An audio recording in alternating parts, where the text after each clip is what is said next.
playing a song, and when he's not playing a song, he's on the microphone, and then boom. With Jason Ross. No, he didn't. Yes, he.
Today, of course, with you, as brutal, brutal of a loss. I think all the circumstances attached to it, the losing streak, how everybody was feeling, how they had played for a good chunk of the game, to let it unravel and fall apart like that. I try not to be one of those prisoner of the moment saying, this is the best, this is the worst. That was pretty darn bad last night. It was pretty darn bad. So we will discuss that game, of course, with you over the next couple of hours. We'll take you till 10 o'clock today. We will cleanse our palate at the beginning of the show and at the end of the show. Because it is, Friday. We will have Friday Fun and Games to wrap things up. Brendan Nunez, we'll get a double dose of Brendan today. He's going to join us at 8 for his weekly Friday Sacktown Sports Kings Insider appearance, but he's also going to be filling in today for Alan Stiles. And so Brendan will be in at the end of the show. We will have our last visit of the year with our fantasy football sports guru, Dave Richard from CBS Sports. Some of you may be in your championship or final. I guess you could be playing the last 2 weeks. Not many do, but this is probably championship week for you if you're in. So you want to make sure you're right, even though we've already had 4 games played. But, if Dave can help you win a championship, let's help you win a championship. He will join us. Maybe also daily fantasy, all that kind of stuff. We'll try to do our best, maybe some fantasy MVPs in our final visit with Dave at 7 o'clock. And then at 9, it's not our final visit, but I guess our second to last visit with the great Greg Papa, the voice of the 49ers. I know they don't play till Monday, but it is Friday. We will check in with Greg as the 49ers have officially been eliminated.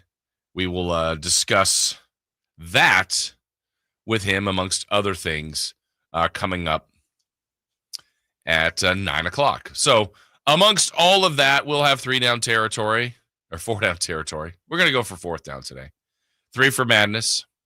We will have a Kings rewind for you.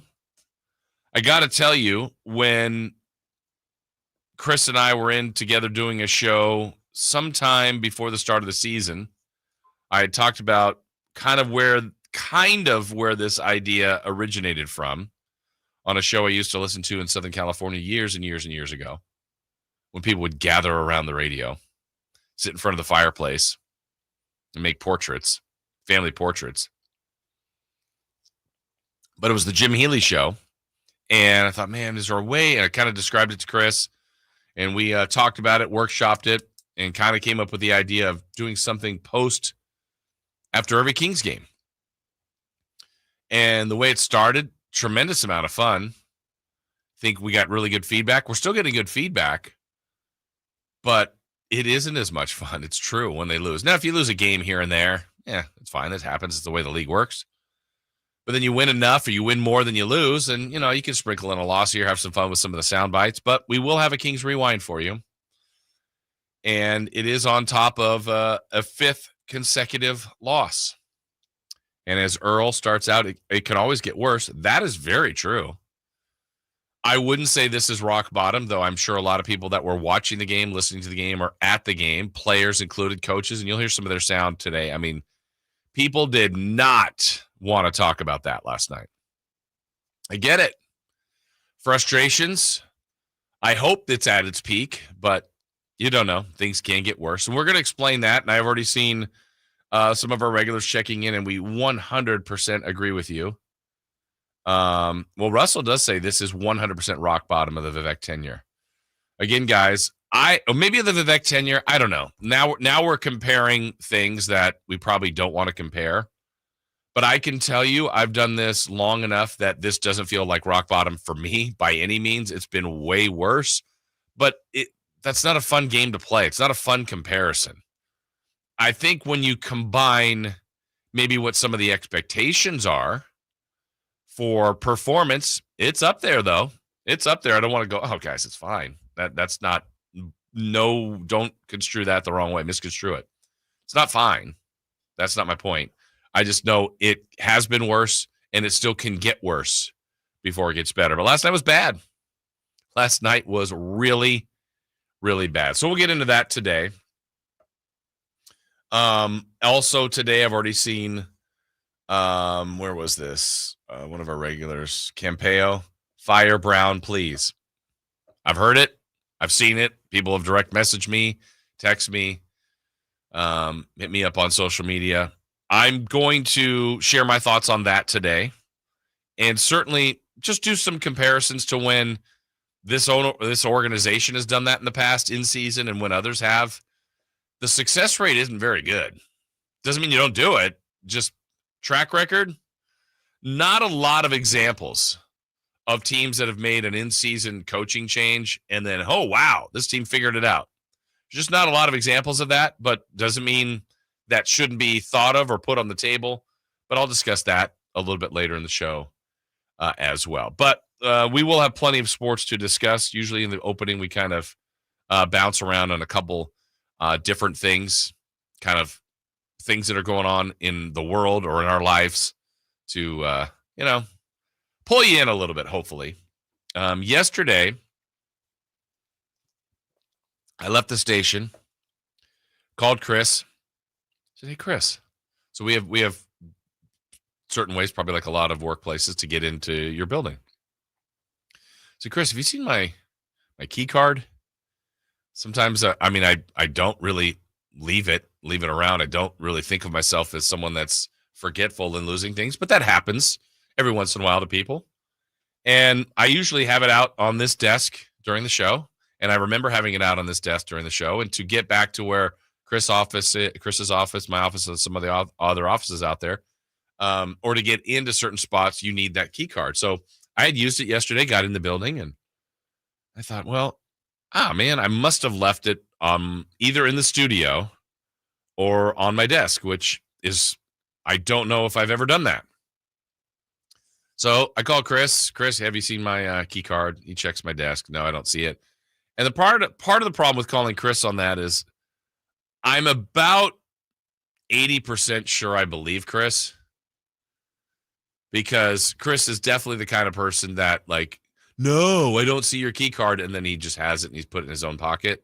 That has never happened once, but everyone accuses me of doing that. That's never happened. You've never done something like that? No.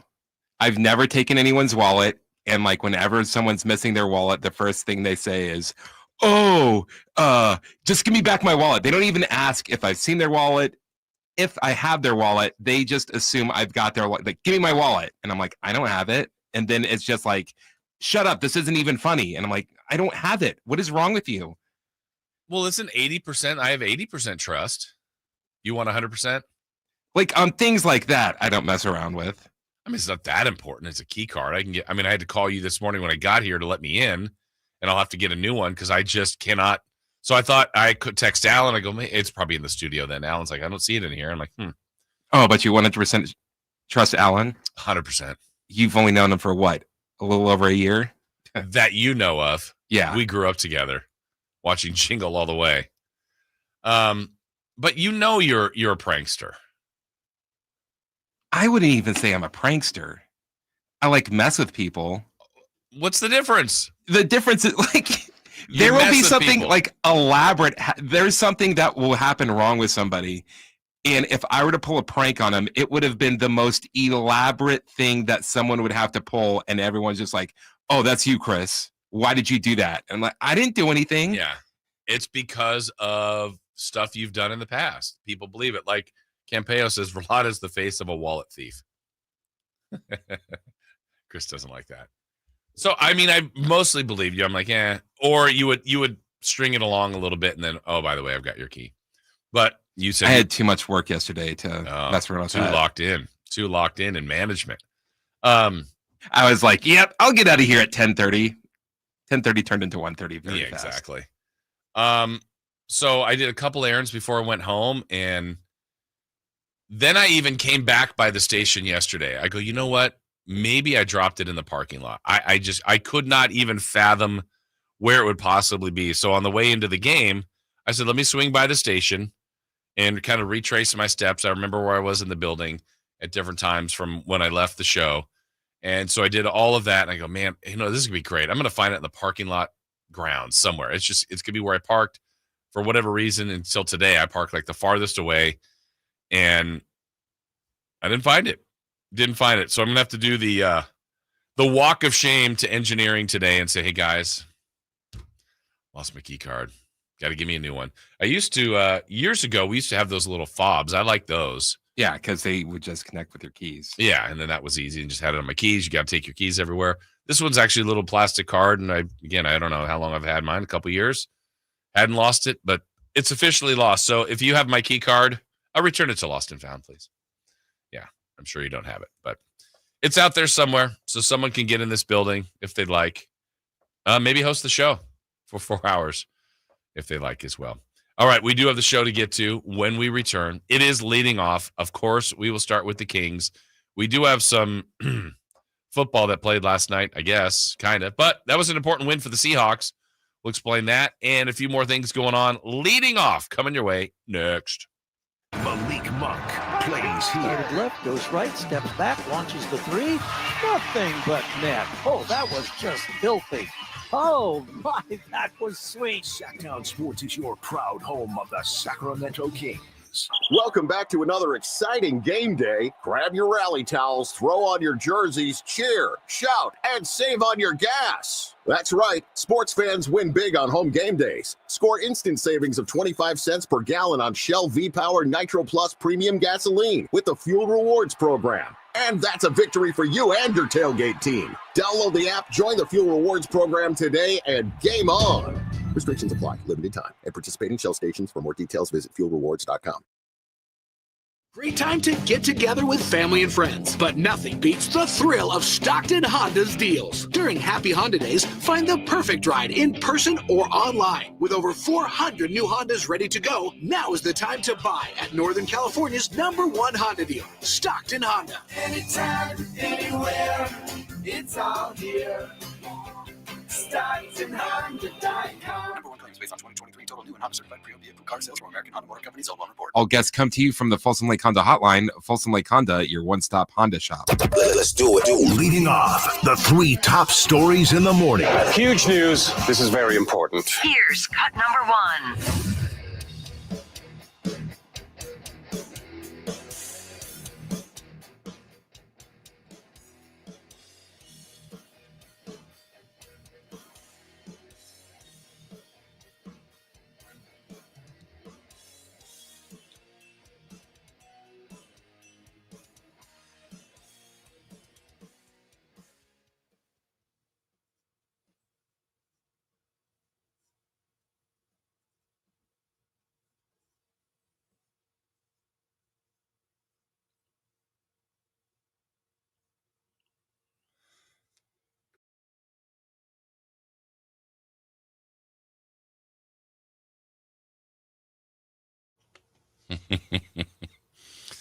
You laugh because it hurts. Oh, my goodness.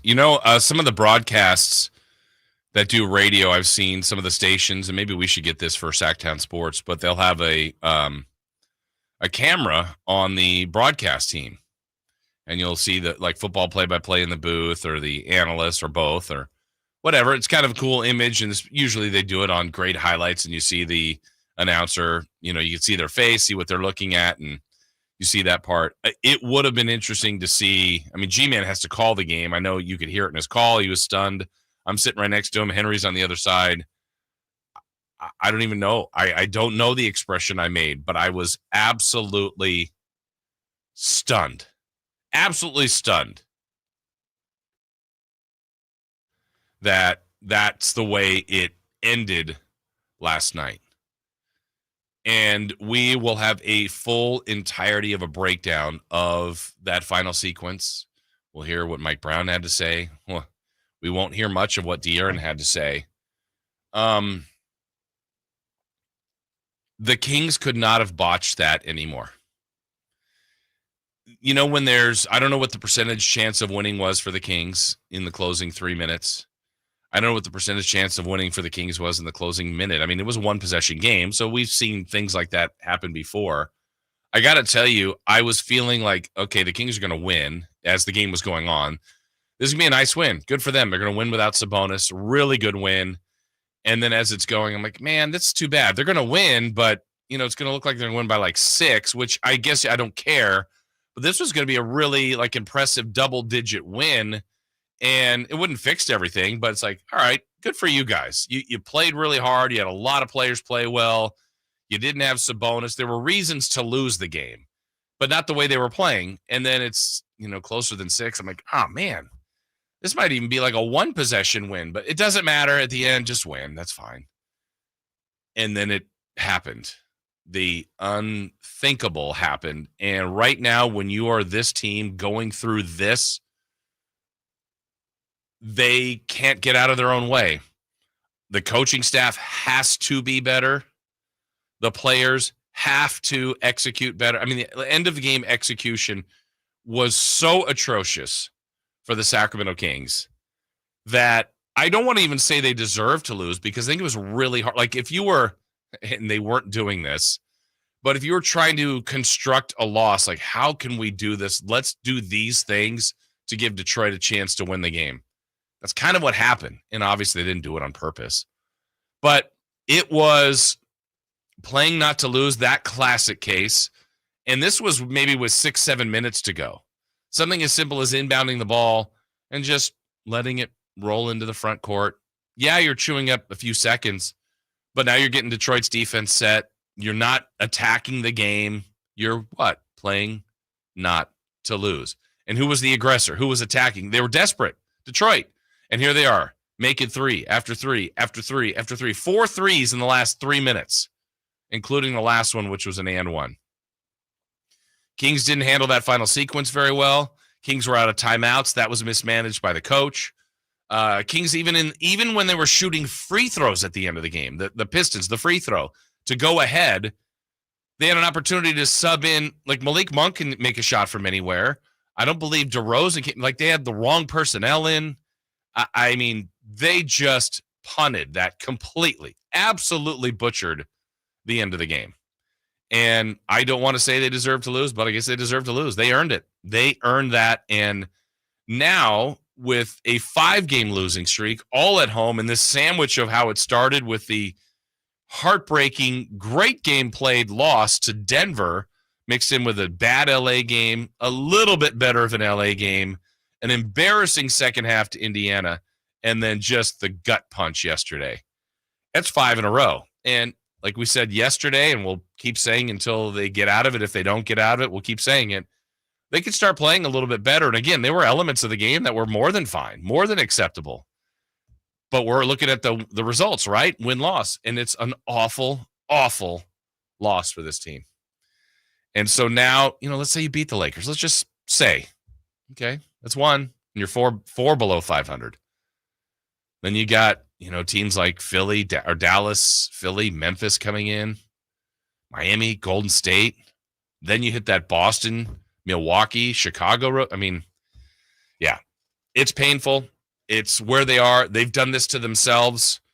And we'll try to talk about what a potential fix is. But I think the reality is they dug this hole, and the only people that can dig it out are themselves. And we'll analyze it. We'll get more into it, much more on all sorts of angles, including the final 3 minutes, the mismanagement of the game, the inability.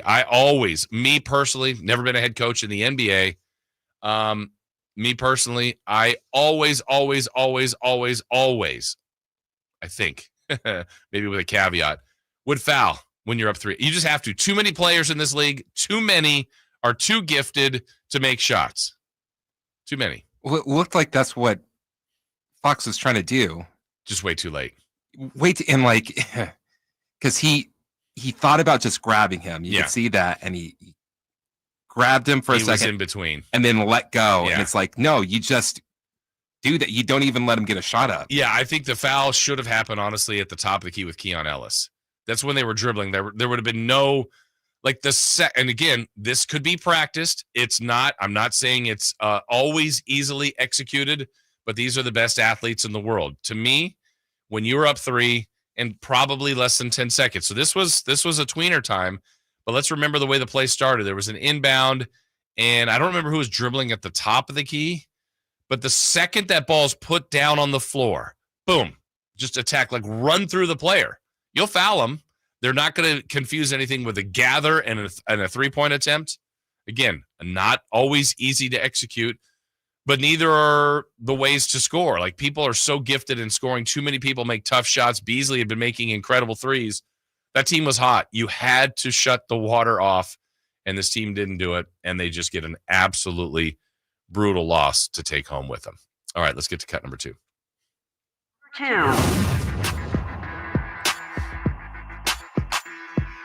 There's the snap. Kick is away. Going to be plenty long enough, and it is right through.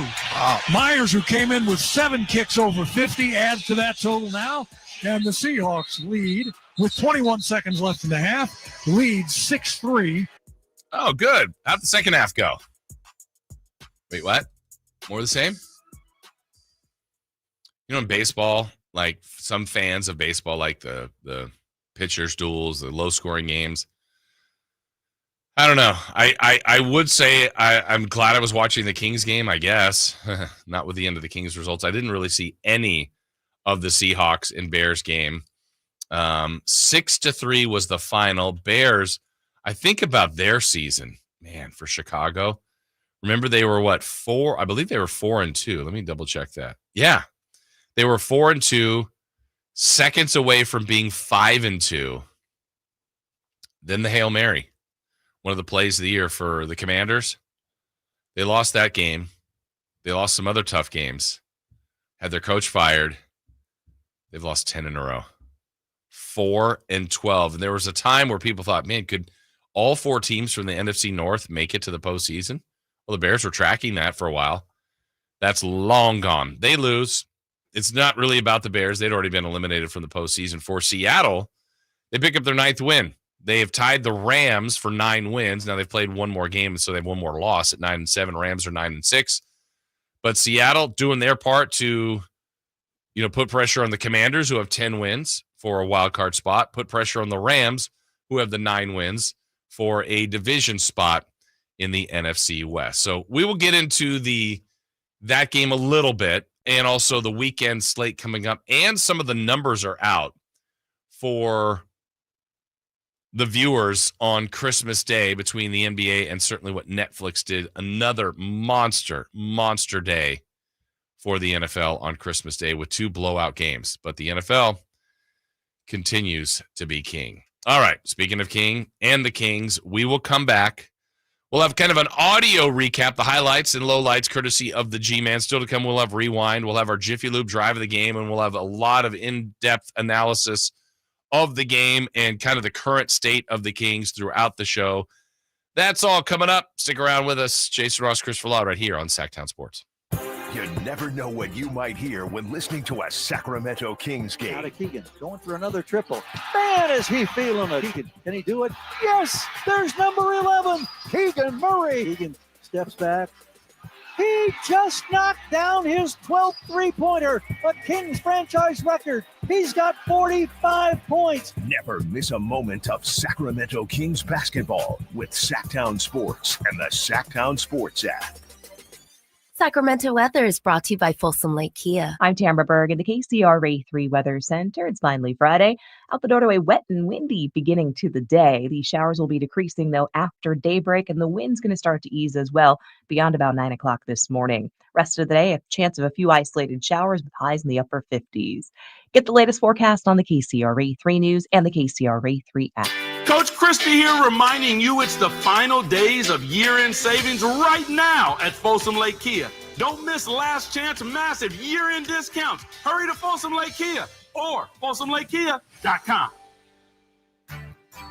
Hey, it's Carmichael Dave for American Energy Heating and Air with a question. Have you recently had a technician diagnose your HVAC system and you were a bit surprised at how much it cost? Or did something seem off about their quote? Because at American Energy, they take pride in giving you honest, straightforward solutions to get that system up and running. Have their qualified technicians come out and give you a free second opinion. It's free. You got nothing to lose but some dollars off of that original quote. They're making the uncomfortable comfortable. They've been doing it since 1981, serving the greater Sacramento area. A+ with the Better Business Bureau. That's why they keep having customers coming back for more and more and more. You can call them and set that appointment at 916-520-9990. That's 916-520-9990 or AmericanEnergyAir.com. Call 916-520-9990 now. Wesley Financial Group is not a law firm. Are you a victim of the timeshare trap and think there's no way out? I'm Chuck McDowell, founder of Wesley Financial Group, the original timeshare cancellation expert. And I'm here to tell you that there is a way out. All you need to do is give my office a call. I will send you a timeshare exit information kit absolutely free, explaining how the timeshare industry works and your options for cancellation. Call Wesley now for your free info kit. Call 800-881-4242. 800-881-4242. Accomplishing goals is hard, but when your goal is to learn a new language, Babbel makes it easy. Babbel is designed with you in mind. From expert-created lessons to conversational video units and even live classes, you can personalize your Babbel experience to be exactly what you need to really learn a new language more easily. Go ahead, set a goal for yourself. Accomplish it with Babbel. Try Babbel for free. Go to BABBEL.com. That's Babbel.com. California, it's the Ford Year-End Sell-a-thon. 14 days of the biggest savings on an incredible selection. So visit your California Ford dealer now through January 2nd and get great offers across the lineup of Ford trucks and SUVs, like the built Ford Tough F-150 truck, part of Ford F-Series, America's best-selling trucks for 47 years and counting. Or the adventure-ready Ford Bronco Sport with GOAT modes to help you conquer the great outdoors. And check out the always electrifying Ford Mustang Mach-E with 0 to 60 thrills and 0 emissions. It's the Ford Year-End Sell-a-thon, and it's your chance to save. Whether it's gas, hybrid, or all-electric, now is the best time to get behind the wheel of your brand new Ford truck or SUV and drive it home today. But hurry, these offers absolutely end January 2nd. So go to your California Ford dealer today. Based on 1977 to 2023 calendar year total sales. California's largest Sportsman's Expo is back, January 16th at Cal Expo in Sacramento. Get discount coupons at Big O Tires and O'Reilly Auto Parts stores. Visit sportsexpos.com for locations, show map, exhibitor listing, and seminar schedules. Your life outdoors at the International Sportsman's Expo, January 16th through 19th at Cal Expo in Sacramento. More info at sportsexpos.com. Why choose Gonzalez Law Offices? Well, for criminal defense, expungements, sexual harassment, wrongful termination. The best thing you can do is to retain legal representation from an experienced defense attorney in Sacramento who helps you obtain the best possible results. At Gonzalez Law Offices, attorney Jonathan Gonzalez has remained undefeated from 2016 through 2019 for jury trials and this year will be no exception. Contact him at 916-304-9187 or at saclegaldefense.com. The new year is upon us with promises of new beginnings and new adventures, but don't let 2024 slip away without savoring the memories made with family and friends. Hi, this is Frank LaRosa with a word about Naturewood Home Furnishings. Looking forward is always exciting, but I have a lot to appreciate in this past year, revolving around time with family and more good time spent around my Naturewood dining table. Watching my grandson with his first bite of birthday cake was priceless and reminds me that new life is the perfect balance between yesterday and today. Greet the new year with a visit to Naturewood Home Furnishings during their annual New Year's sale going on now, including all the fine furniture and accessories in every department. How about a new style for the new year?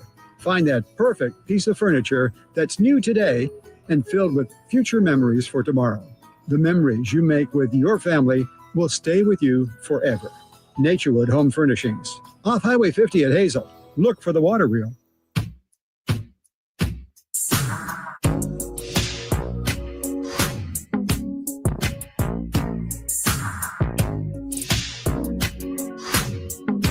The Carmichael Dave Show with Jason Ross. Call or text at 916-339-1140 on Sacktown Sports.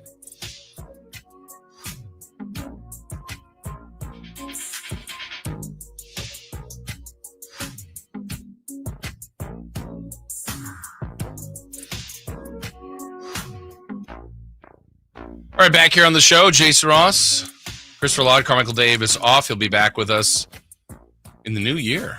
With that, off today and then next week, and then back in with us early January as we relive the horror of last night. The Sacramento Kings had the victory. They had it. They needed it so desperately. I think we all did, fans of this team, fans at the game. Those of you that take your time to watch this team, listen to the team, invest in the team. And what's so frustrating amongst many things is they weren't a joke the entirety of the game. They weren't embarrassing themselves the entirety of the game. But it's so true. It's about winning or losing. And, you know, when there have been games where you go, I mean, this is an example of a game where, let's take the Indiana game versus this game. Indiana, you just left the arena kind of embarrassed, right? What's the difference in a loss? Well, I've always felt those close losses are so much more painful. The other one, you're embarrassed. They couldn't have beat Indiana. They lost that game. There was no chance to win the game in the second half. They were never in it. They got blown out. It was awful. Yesterday, I mean, there really was one avenue for the Pistons to find a way to win it, and they did it. And when that happens to you, especially when you're, you know, like if the Kings had won 4 in a row before that, we'd all be upset going, man, that's too bad. That'd have been a 5-game win streak. But I like the way they're playing. They let one get away. Hopefully that doesn't hurt them in the end, those kind of things. Well, when you're losing, you can't seem to get out of your own way. And this team just had a brutal, brutal fourth quarter. I mean, really, it was the entirety of the quarter. Gave up their most points, scored their fewest. It was a bad combination. And even with all that, just one terrible mistake at the end of the game. If that doesn't happen, we're talking about a W. Maybe not one that we're as happy with, but it would have been a win, which is all this team needed. But let's listen back kind of to how it played out in the game and take you through it courtesy of the great G-Man, Gary Gerald. Started early. We knew that we heard early in the day that Domantas Sabonis was under the weather, wasn't at shoot around. The likelihood of him playing didn't seem great, but I will say the last I think it was 2 games in a row with the Lakers and the Pacers, maybe even 3. He was questionable coming into the game with either a back or ankle. So I'm like, Sabonis is pretty tough, played all 82 games a year ago. I know sickness is different, but then we heard he wasn't going to play. Alex Len got the start, so the Kings were going to have other people do some things, and I really liked, at least at the beginning, the way Keegan Murray was playing. Bounce to Keegan Murray in the left corner. Probes. Comes back out on the wing. Still 8 on the possession. Gives to Keon Ellis, who touches for the first time. Back now to Keegan going to the rack, strong. Keegan Murray on the drive on the feed from Keon Ellis. And the Kings are within one at 14-13. Keegan Murray would end with a double-double.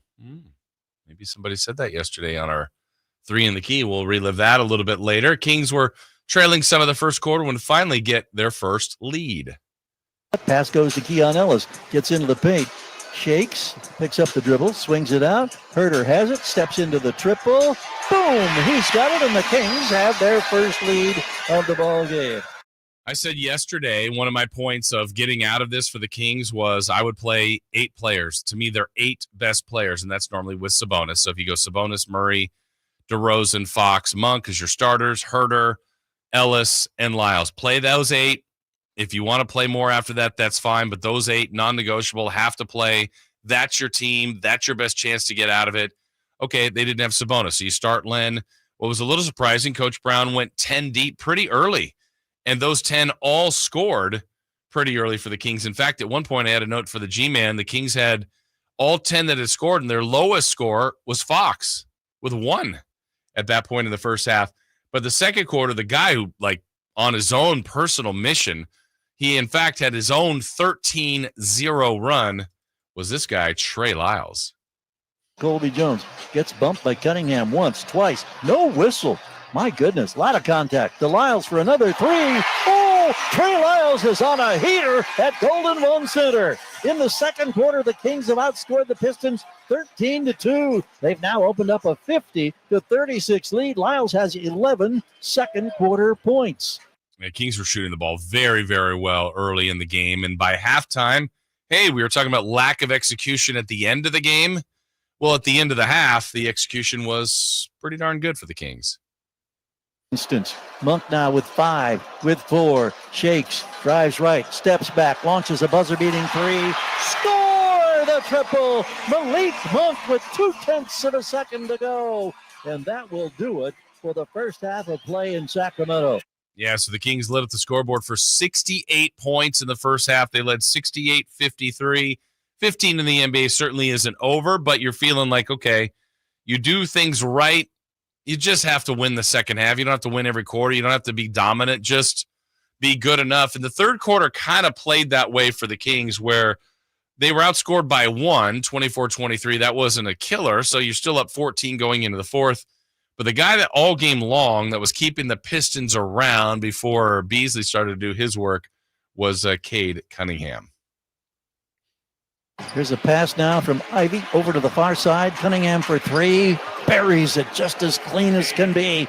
31 points for Cade Cunningham. The 4th time this season that he's gone for 30 or more. You know, watching Cade in person, he's really gifted. Man, he's good with the basketball, gets to his spots, kind of slick with it, gets into different areas, and just he starts and stops. And, you know, he ended up with a bunch of free throws. I think he got 12 free throws. King started fouling him too much, got in the penalty in a couple of the quarters there. 10 assists, 4 rebounds, 33 game-high points for Cade Cunningham. But obviously he would need some help, and he started to get it from Malik Beasley, who started to hit difficult shot after difficult shot. But let's go later in the game where the lead was starting to slip on the Kings. Almost by the minute, you could just see it trickling down from 14 to 10 to 8 to 6. It was just trying to hang on. And we mentioned De'Aaron Fox had 1 point at the half. He started to go off in the second half. Fox at the logo, working against Ivy, drives it right, plants, launches, scores! 16-footer De'Aaron Fox makes it a 3-point lead at 18.7 seconds to go. 111-108. Yeah, Fox went 11 for 18 in the second half, had 25 points in half number 2.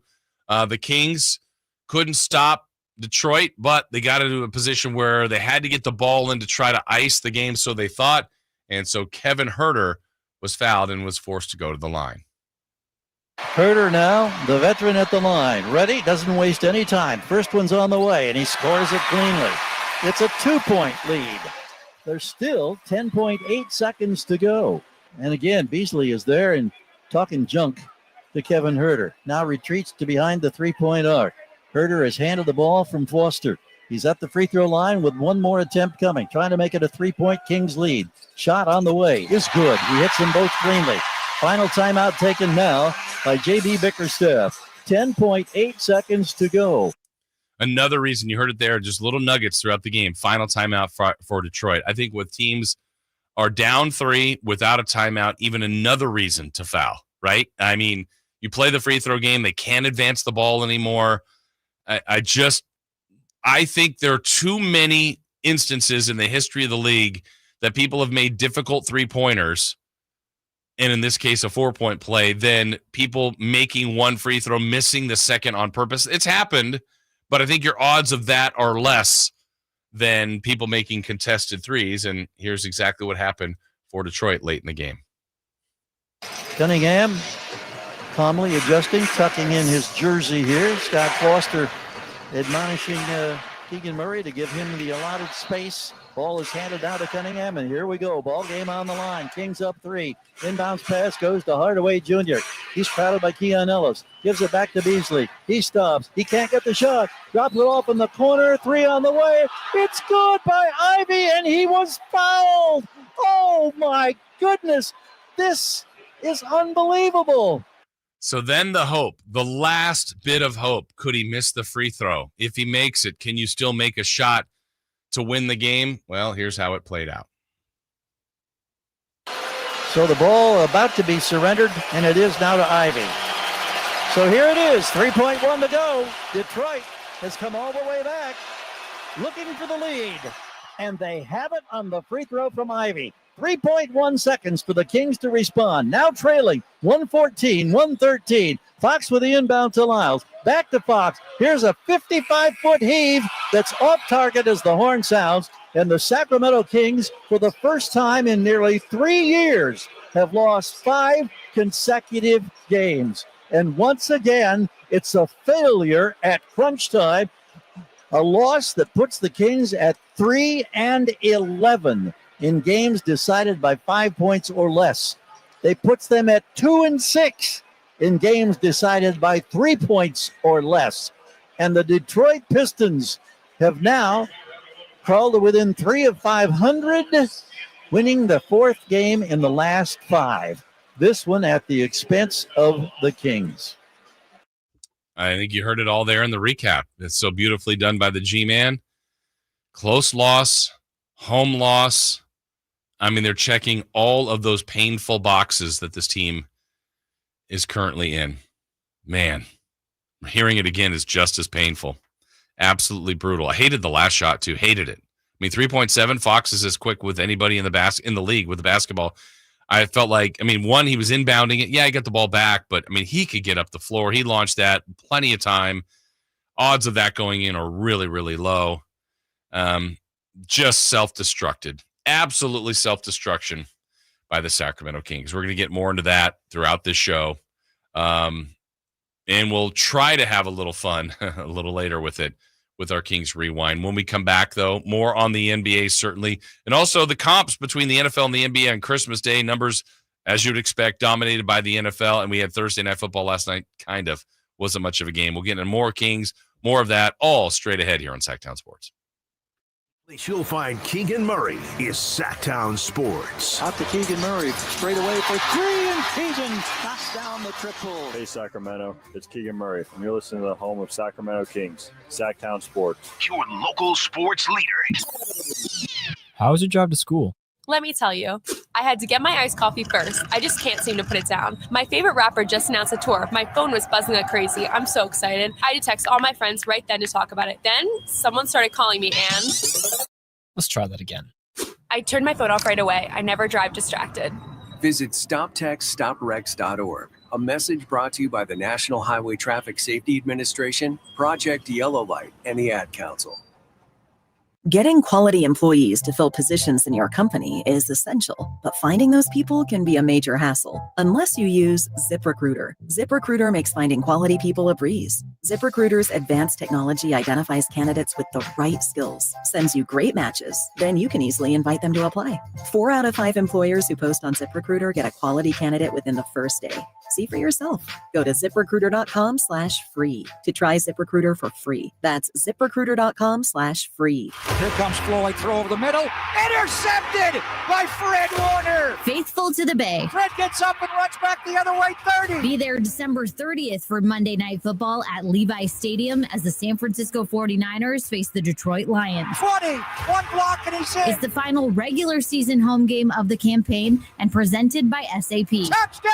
Tickets are available now. Secure your seats today at 49ers.com/tickets. San Francisco!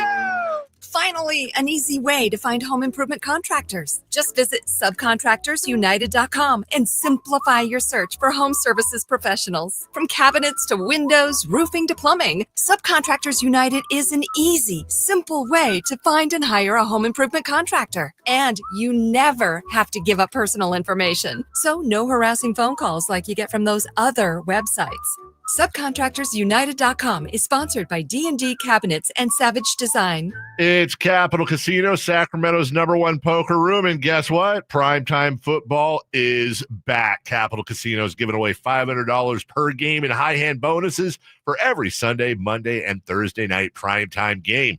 As always, offering the best food, the best service, and the best conveniently located in downtown Sacramento. So check them out, Capital Casino, and always remember to gamble responsibly. 1-800-GAMBLER. Ready for winter? Forecasters are already predicting record sick days. Don't become a healthcare statistic. Fight sickness with fitness. Create a daily workout and stick to it. Let the Good Feet store help you meet your workout goals. With Good Feet Arch Supports, the pain in your feet, knees, hips, and back become history. And Good Feet Arch Supports are HSA and FSA eligible. Visit goodfeet.com for an appointment or just stop in. The Good Feet store in Sacramento, Roseville, Vacaville, and in Reno on South Virginia Street. Sacramento's premier country music festival, Country in the Park, is coming back May 16th and 17th at Cal Expo with Bailey Zimmerman, Billy Currington, Cole Wetzel, Nate Smith,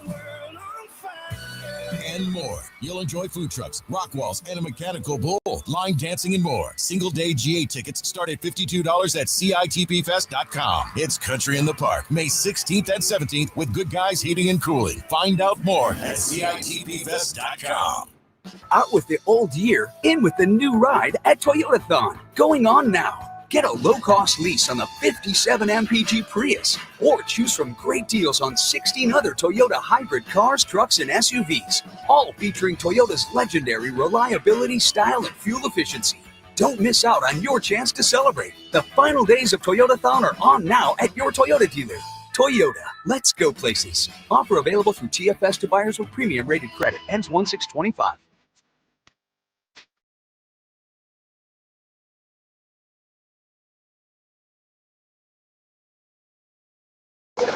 Waking you up with the best in local sports. They just make it interesting, you know? It's the Carmichael Dave Show with Jason Ross On Sacktown Sports.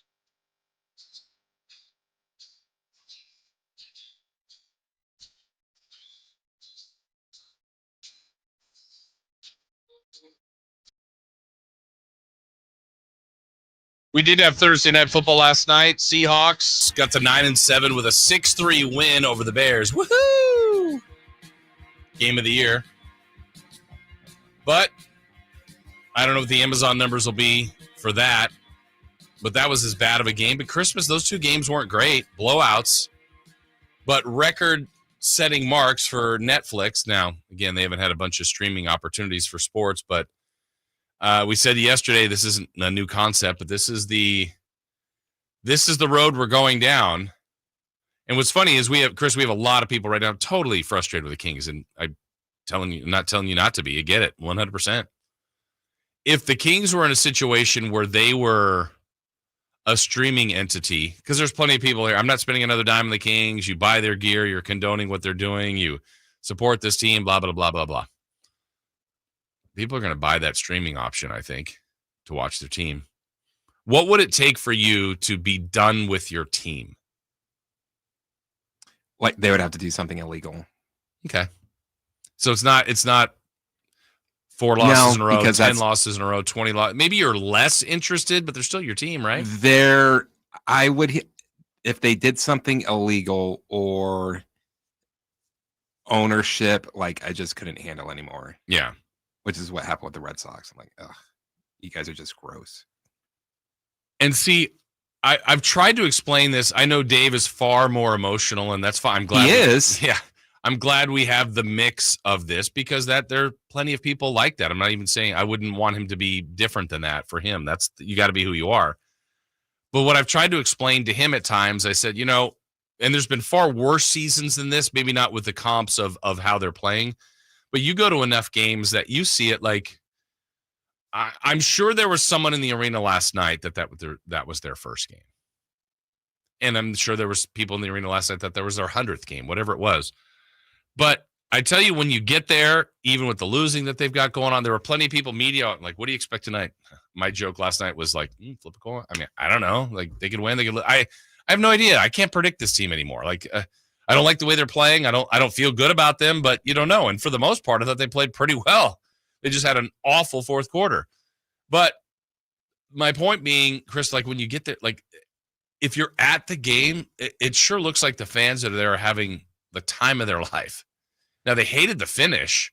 So it's like, I know people at home are like, oh, here they go again. These bums. And they're not wrong in thinking that. But when you're at the game, it's more like, what can I do? Can I cheer more? Can I get them to push them over the top? If at the end we just see the beam, it doesn't really even matter. The thing that hurts most is the expectations. Yeah. Because when they were awful, I had a friend get really upset about me at this. Because I told him when they were just terrible and it was at Golden One Center, I said, hey, I'm here to have fun with my friends. Mm-hmm. Have a good time. Form of entertainment. If they win, hey, that's a cherry on top. I'm not expecting it. Yeah. I'm like, why would I let that ruin my experience of the Kings losing? Yeah. So you and I have gambled before. I had a buddy that came up from SoCal over the break, and we went to one of the casinos, and he lost some money. It's not quite the same, but I think he lost like $100, $150, something like that. And he said, look, I had a couple of hours of entertainment. I obviously wanted to win money, but he didn't. He's like, look, I was entertained. That was kind of my evening. I paid for that to go lose some money, but had some fun playing blackjack, slots, so on and so forth. I think people are going out there, a lot of them, to watch the team win, to have some fun, to be entertained. And then others are just totally wrapped up and into it. And I appreciate all different levels of fandom there. I mean, that's what you get. But is that a similar comp, Chris? I know you were checking the phones there, but my buddy lost like 100 and I think he said 150 playing at the casino last week. Like, look, I was there blackjack? For a couple different games. So 6 hands? No, we played for a while. Like he was like, look, and there were times where he was ahead, he was down, he was all over the place.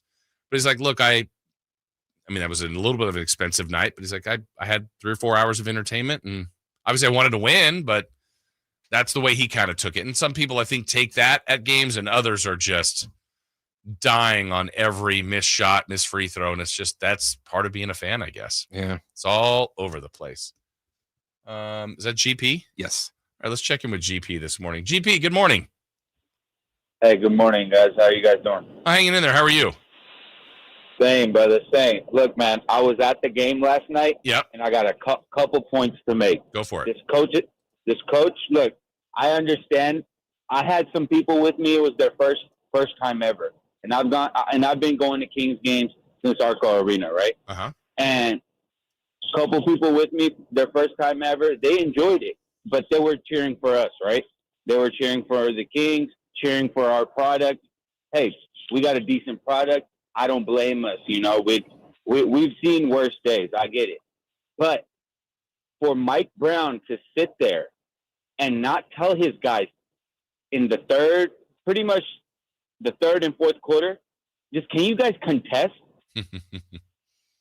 These guys, tell me they're not 6'9", 6'6", whatever the hell height they are. If you just put a hand up, how much lower does the shooter's percentage go? Why can't these guys just get in the passing lanes, just get their hands out on defense? On offense, everybody wants the ball, right? Foxy wants the ball. He didn't do anything last night until he was like, oh, shoot, I only got like a couple points. It looks bad on my part. Let me try to go to work and do some things. Okay, late, very late, he he plays nonchalant defense, guys. Oh, If yeah. you watch Sorry, GP, I apologize. We're up against the break, and I appreciate your call. Sorry about that. I know what you're talking about with Fox, and I hated Fox's answer in the post game too. We'll talk about that too, because we got to get into his reaction to. He made a big mistake. I mean, he made a mistake, and they happen. It just can't. It can't happen when it did happen, and the results of what happened. It was as bad of a loss as I've seen this team have. It really was. We'll get into that more in the next hour. We'll start the 7 o'clock hour, though, with Dave Richard, fantasy football. Last time we visit with him, that is coming your way next. On the move? Got somewhere to be? Take Sacramento Kings basketball with you. The Sacktown Sports app will let you stay connected to your passion. Never miss a moment of Sacramento Kings basketball with the Sacktown Sports app. Enrolls you into recurring automated text messages. Consent not required to purchase. Message and data rates may apply. Hey, Dan, how you doing? Haven't seen you around the gym. Yeah, I've really fallen off. Since I turned 40, I just don't get the results I used to get. Could be lower testosterone. I went through it a while back. I got Nugenix Total T, and it's made a huge difference for me. I've seen that ad on TV. Is it for real? Oh, yeah. The key ingredient is something called Tesnor, which helps boost free and total testosterone levels to help you trim up and stay lean. And it's made a difference for you? Man, I feel like I'm in my 20s again, at work, in the gym, and in the bedroom. Are they still giving out complimentary bottles for people to try it for themselves? Yeah, you just need to send them a text. Text POWER to 321-321 right now for your complimentary bottle of Nugenix Total T. Plus, text now and we'll include a bottle of Nugenix Thermo, our most powerful fat incinerator ever, to help you get back into shape fast, absolutely free. Text POWER to 321-321. That's POWER to 321-321. Products and statements have not been evaluated by the FDA. These products are not intended to diagnose, treat, cure, or prevent any disease or illness. Sacramento weather is brought to you by Folsom Lake Kia. I'm Tamara Berg in the KCRA 3 Weather Center. It's finally Friday. Out the doorway, wet and windy beginning to the day. The showers will be decreasing, though, after daybreak, and the wind's going to start to ease as well beyond about 9 o'clock this morning. Rest of the day, a chance of a few isolated showers with highs in the upper 50s.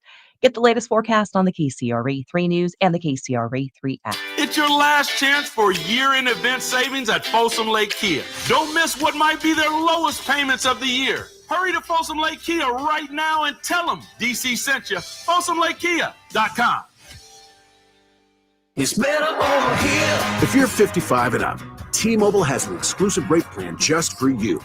Right now, get 2 lines of talk, text, and data for just $30 a line. That's a 45% savings versus Verizon and AT&T. Plus, you can get one of the latest 5G phones free when you add a line. That's right, a free 5G phone.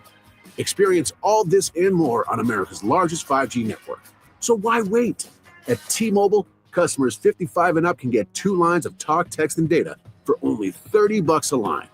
Just go to T-Mobile.com/choice55 or visit your local store to make the switch. With AutoPay using debit or bank account plus taxes and fees, 45% off 2 lines versus AT&T Starter and Verizon Welcome. Plan benefits vary. Free phones up to $300 off with 24 monthly bill credits and qualifying new line for well-qualified customers plus tax and $35 device connection charge. Contact us before canceling entire account to continue remaining bill credits. Bill credits end if you pay off device early. See details at T-Mobile.com. Welcome back to another exciting game day. Grab your rally towels, throw on your jerseys, cheer, shout, and save on your gas. That's right. Sports fans win big on home game days. Score instant savings of 25 cents per gallon on Shell V-Power Nitro Plus Premium Gasoline with the Fuel Rewards program. And that's a victory for you and your tailgate team. Download the app, join the Fuel Rewards program today, and game on. Restrictions apply. Limited time. At participating Shell stations. For more details, visit fuelrewards.com. Mike Rowe here with a quick question. Is your concrete sinking? Whether it's your driveway, sidewalk, or patio, those uneven surfaces are not just ugly, they're dangerous. That's where Groundworks comes in. They use state-of-the-art concrete lifting solutions to prevent tripping hazards, and they're the best at what they do. Schedule your free inspection at groundworks.com/row. And while you're there, check out my latest dirty job. It's a good one. Licensed in all states where work is performed. See website for details. Hey, this is Greg Pop-Up. Are you working through a major insurance claim? SunPoint Public Adjusters can help. SunPoint prepares, presents, and negotiates your claim with the insurance company, working only for you, making sure you get everything you're entitled to, not what just some adjuster working for an insurance company thinks you should get. Call SunPoint today at 888-247 7865 or contact us at sunpoint.us. Sunpoint Public Adjusters, the gold standard in public adjusting. License number 2N14884. Hey, it's Carmichael Dave coming to you from my good friends at American Energy. Look, it's already cold outside. It's only going to get colder. American Energy wants to help you stay warm and make sure your system is operating safely. So right now is the time to take advantage of the $49 tune-up inspection. Normally $119, $49 right now, and that includes a full safety and duct inspection. And check it out. If your system's over 10 years old, and I'll bet it is, the tune-up, yeah, it's free. It's free from a company that's been in business since 1981, serving the greater Sacramento area. A+ Better Business Bureau. Check their Yelp, check their Google reviews. Don't take my word for it. Give them a call right now. $50 off your first recommended repair. If you need a new furnace, half off the price of a new unit. Check them out at theaeway.com and tell them Carmichael Dave sent you. Call 916-520-9990 now. Every rose has its thorn. Get ready for rock legend Bret Michaels, bringing his unforgettable show to the Nugget Casino Resort in Reno on December 28th. Experience all the hits, all the energy with the iconic voice of Bret Michaels. And here's the ultimate rock star bonus, a chance to win a signed guitar from Bret himself, exclusively at the show. Don't miss your chance to rock out and create memories that will last a lifetime. Tickets on sale now at Ticketmaster.com. December 28th, Bret Michaels at the Nugget Reno, where rock and roll dreams come true. Hey, it's time to open up your calendar app for some incredible live events coming your way. This is the Sacktown Sports Live Events Calendar, bringing you the hottest shows in town. Kick off 2025 with country superstars Dylan Scott and Jackson Dean. They're hitting the stage at Thunder Valley on January 10th for a night of hot country hits. Then on January 11th, laugh until your sides hurt with comedy legend Bill Engvall. He's performing live at Thunder Valley, a show you won't want to miss. And the one and only Justin Timberlake is bringing electrifying energy to the Golden One Center on January 15th. This is your chance to see an icon in action. For a more intimate vibe, catch Bryce Vine at Ace of Spades on January 25th. It'll be an unforgettable night of alternative hip-hop. And finally, looking ahead to February 20th, Old 60 lights up Ace of Spades with their unique blend of rock and soul. Get your tickets now because these shows will sell out fast. For details and updates, visit SacktownSports.com. And stay tuned. This is your ticket to the best live entertainment in the 916, the Sacktown Sports Live Events Calendar. KHD HD1 Sacramento, KYMX HD3 Sacramento. From the Power Business Technology Toshiba Studios. This is Sacktown Sports 1140. The Carmichael Dave Show. He's on the microphone when he's not on the microphone. He's playing a song, and when he's not playing a song, he's on the microphone, and then boom. With Jason Ross. No, he didn't. Yes, he did. Call or text at 916-339-1140. It's the Carmichael Dave Show with Jason Ross on Sacktown Sports. All right, 7 o'clock hour underway here. Jason Ross. No Carmichael Davies off this week or the rest of this week and next week. He'll be back with us to start into the new year. 2 weeks of the NFL left. We've already had 4 games this week. Kind of a game last night, I guess. But for those of you that have the proud, that have made it to the end, to the championship, we got to push you over the top. And our guy is joining us right now from CBS Sports. Good morning, Dave Richard. How are you? What's up, Jason? I hope you are doing well in your fantasy championships. Hopefully you haven't run into Lamar Jackson or Derrick Henry or the Seahawks DST. Wow. What a game last night. A gutter ball to say the least. Yeah. I mean, hopefully you didn't start, somebody in that game like JSN or Caleb Williams. I like those guys so much. Zach Charbonnet. I loved Zach Charbonnet in that matchup, but just really a gross game on a short week. And there's been all 3 of the games so far in week 17 have been short week games, and they've been gross. Like the teams that we know, like they're well coached, and certainly the players who've been there a long time, the Chiefs, the Ravens, those teams did well, but all the other teams really stunk it up. And I think that's a testament to the short week not being beneficial for teams with new coaches, new offenses, struggling injuries that have taken a toll. That's the case of Houston.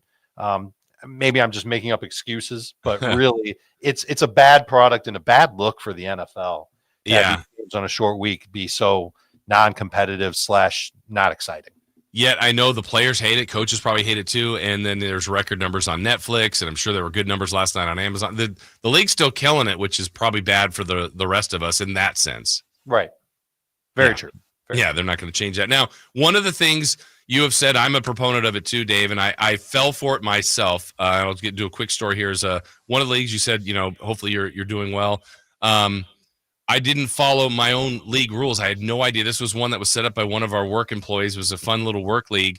And I was in what I thought was the semifinals 2 weeks ago, and I had a couple guys left on the Monday night. I was really close and ended up being like a point short. I'm like, man. Oh, well, next year. I wasn't too worried about it. Then I go into last week, and I still see the point totals in this matchup again. I went, wait, it's a 2-week playoff. I'd never seen that before. And I was still alive, won last week, and I'm in the championship in a 2-week playoff again this week. You see a lot of those 2 weeks at the end, head-to-head things? Not really. I know a couple of leagues that used to do it. I used to be in one that did that, and really it was just a way to squeeze out like just as much fantasy football as you could and make it every week of the season. There are some leagues that start their championship weeks now, and they continue it through week 18. But really, the last week of the NFL season has become such an albatross because so many teams have a good reason to rest their players. They won't put them out there. What I'm hearing from you is that your championship started in week 16 and goes into week 17. I guess that's fun, and it definitely extends. Obviously, it gives you a chance to win the league now. But I don't really hear of that very much. I also don't hear of a lot of leagues that have their championship start and end in week 16. They want to make sure that there's enough fantasy to go around for everybody. So they push it so that the championship is in week 17. That's usually what I see in here. Yeah, for sure. Well, for those that are still alive, that are trying to get over the finish line this week, how can you help it? Maybe there's a player they obviously got there. They've built their roster. They've done the right things. But is there a player or two this week that still has yet to play that you're like, hey, look, sneak this player in. This might be able to help you. So there are little things that you can do. Like there's question marks about the Chargers backfield and the Giants backfield. If you wanted to go and pick up, and listen, this is going to sound gross, but maybe you're struggling at running back. Maybe Devin Singletary is on your waiver wire or Kamani Vidal is on your waiver wire. Those two guys might play and might have a big role for their respective offenses in what are not bad matchups for both of them. Or they can end up being wastes of space on your fantasy team because the starters in front of them are going to play, and then they're the ones that are going to get the points. In the case of the Chargers, we know that Gus Edwards is out. J.K. Dobbins might be back. He might be playing. He was limited in practice for 2/3 of the week. We'll find out on Saturday. That's the early game on Saturday is the Chargers and the Patriots. If Dobbins is activated and good to go, then Kamani Vidal shouldn't be on any redraft league rosters. Same thing with the Colts. They play, though, on Sunday. Tyrone Tracy, we'll see if he does. If Tyrone Tracy doesn't practice on Friday, we might get the word by Friday on whether or not Devin Singletary is the guy. So Singletary is somebody that you can go and grab. Maybe you end up using him as your running back if you're desperate. But if your opponent is desperate for running back, or if your opponent has Tyrone Tracy, then do what you got to do. Stash Devin Singletary. And then if Tracy ends up playing, you just cut Devin Singletary, you pick up somebody else. Maybe you pick up a good luck charm like Chris Godwin to carry on your bench for some good karma. Receivers that you can pick up this week and might help you. Jalen McMillan is at the top of the list. He's still out there in about half of CBS Sports leagues. He's the new number 2 receiver in Tampa Bay. They take on Carolina. That's a really good matchup. Brandon Cooks figures to be the new number 1 receiver for the Cowboys. Very tough matchup against Philadelphia, but it's one where I think the Cowboys will be trailing. So there is an opportunity for maybe 7 or 8 targets for Brandon Cooks. That makes him an interesting play. Jalen Coker, Kayshon Boutte, kind of desperation plays there. At tight end, Chigo Okonkwo has become a top target getter for the Tennessee Titans. And I wonder if he could end up being – he hasn't gotten a touchdown in the last 2 weeks. I don't think he's even had a red zone target, Jason. But I do think he's going to continue to see decent target volume from the Titans. And as long as the Titans can't run the ball, they're playing Jacksonville. They should be able to run the ball. But if they can't, Okonkwo is going to end up being a really good fantasy option. Let's end it with the DSTs. Dolphins still out there in a decent chunk of leagues. They take on the Browns. Browns offense is terrible. Dolphins should be able to hold them back. The Raiders DST. They've got the hey, look, the Saints offense looked terrible on Monday. We all saw it. Kind of a short week for them to bounce back and regroup. They might get Chris Olave back. They might get Marquez Valdez-Scantling back. maybe that helps them. This is going to sound crazy, Jason. They might score a touchdown, the Saints. All right. But the Raiders defense has actually been playing well the past few weeks. I don't mind them if you're really stuck, but I would obviously start the Dolphins DST. I would take the chance on the Rams DST. And it's supposed to be rainy in Washington, so maybe the Commanders, Falcons, both of those DSTs make sense. The Commanders more so because they're taking on Michael Penix in his second start. They're all in the same range as the Raiders, but the Dolphins and the Rams would be ahead. Dave, let's see. Where is it here? G Money says he's playing for first, so he needs help here. Mooney or Thielen at wide receiver? Well, Thielen showed up on the injury report on Thursday, limited with an issue. If he doesn't practice on Friday, I would be prepared to start Mooney. If he does practice on Friday, it's absolutely Adam Thielen. Okay. And I think the way the standings are going, the Chiefs finally clinched the 1 seed, but they already played their game this week. And if most leagues are wrapped up this week, you're probably okay with that. Is there anybody that's, Buffalo, are they fully, they're going to play everybody? Is everybody kind of playing everybody that should be? So there are a couple of spots where the results don't matter, like the Lions and the Vikings. If they lose, they can still get the 1 seed. They play each other in week 18. But the coaches are talking like they're going to play to win their games and not rest their guys. The only way that they would rest, Goff or Darnold, for example, is if the game is a blowout one way or the other. And I just don't expect that to happen, especially in that game between the Vikings and Packers. I keep getting the feeling that that's going to be a high-scoring game, and I'm going to want to start players from both of those teams. Who's your fantasy MVP this year? That's a good question. Usually the fantasy MVP isn't somebody that's taken in the first round and performs to expectations. Like you would say that Jamar Chase could be the fantasy MVP, but he was a first round pick. He did what he was supposed to do. I think Joe Burrow qualifies as someone who could be a fantasy MVP because he was drafted significantly past round 1, maybe a top 5 quarterback. And look at what he's done this year. Just huge fantasy numbers. I'll go with him. No, I'm not going to go with him. I'm taking that back immediately because I thought of somebody who was drafted even later than Joe Burrow, who's been as good, if not better than Joe Burrow, and that's Jaden Daniels on the Washington Commanders. And we can call him the fantasy rookie of the year. That's easy to say, but he's also probably the fantasy MVP because we're talking about him. I remember telling Dave, this is a round 9, round 10 guy that you can target, but other people are going to target him as well. Get him to be on your bench. He'll eventually be your fantasy starter. Man, when he wasn't hurt, Jason, he was masterful, and last week was a really good example of that. And if the weather is nice, if it ends up, the forecast is rain in Washington, but if the weather's nice, there's no rain, no issues, he's going to have another big week. Are any of you, I can't remember, Dave, if any of the leagues you play in, are you in any keeper leagues? Yes, of course. Okay. I'm not a fantasy nerd for nothing, Jason. Of course I'm in a keeper league. Do you have a thought? Obviously, if anybody had a great year, you keep it, but if you're debating between a running back, quarterback, receiver, is there any way you lean on your keepers? No, it's a case-by-case basis. And the problem with keeper leagues, there's no uniform way that they're built. Some keeper leagues, you can only keep one guy and you don't lose a draft pick. Some keeper leagues, you can keep 3 guys, but you lose a draft pick. And the draft pick changes from league to league. And some leagues are dynasty leagues where you keep everybody and you still get some rookie draft picks. So I don't really say that there's like some sort of hierarchy between the positions. Generally speaking, if you're in a league where running backs are hard to come by, you're going to lean toward keeping running backs over wide receivers. But I'm going to tell you this, when I'm done talking to you, I'm going to go on YouTube and I'm going to drop a whole list of players that are for people in keeper leagues to go and stash. If you go to YouTube, search for Fantasy Football Today, and it'll be live at, 7:30 your time, but it'll also be available after this interview for the rest of eternity for you to go and look at players that you can add now who could be possible keepers for your fantasy team before next season. I'm guessing, I think you said this earlier, even when we knew officially that CMC would be done for the year. If you have a guy like him, which I do in my keeper league, and he's who I'm planning on keeping, he's worth it in this case, would you say? I don't know what it'll cost you to keep Christian McCaffrey next year, but assuming that he's healthy for next year and doesn't have a random injury right before the season that's going to sideline him for 10 weeks and make everybody miserable, he's probably a good keeper. I still expect him to be Christian McCaffrey next year, but I also expect the 49ers to really take good care of him all off season and maybe not overwork him, maybe not at all next year, but certainly not until like the late games when they're trying to be competitive, if the 49ers are competitive next year. So, Dave, last question for you. I know you watch all this kind of with a fantasy angle, but it still works. Just your opinion.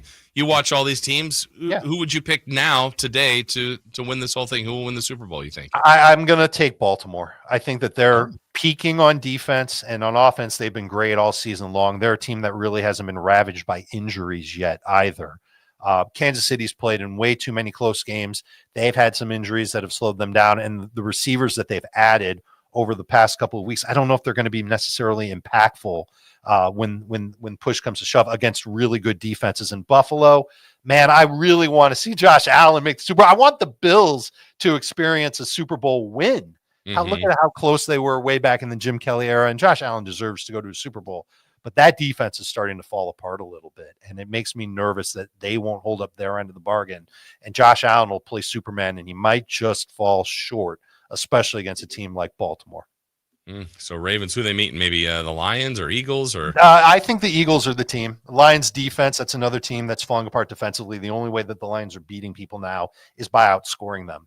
And Philadelphia's defense, they really peaked more so after their bye, but I don't think they've really fallen off of that peak just yet. They've had a couple of games where it's been rough for them, but I do think that they will end up bringing out the best that they can play on defense, and that'll be better than what Minnesota and Detroit will be. I don't know what it is about Detroit in my mind, Jason, but they're third for me. I think Minnesota ends up beating them next week.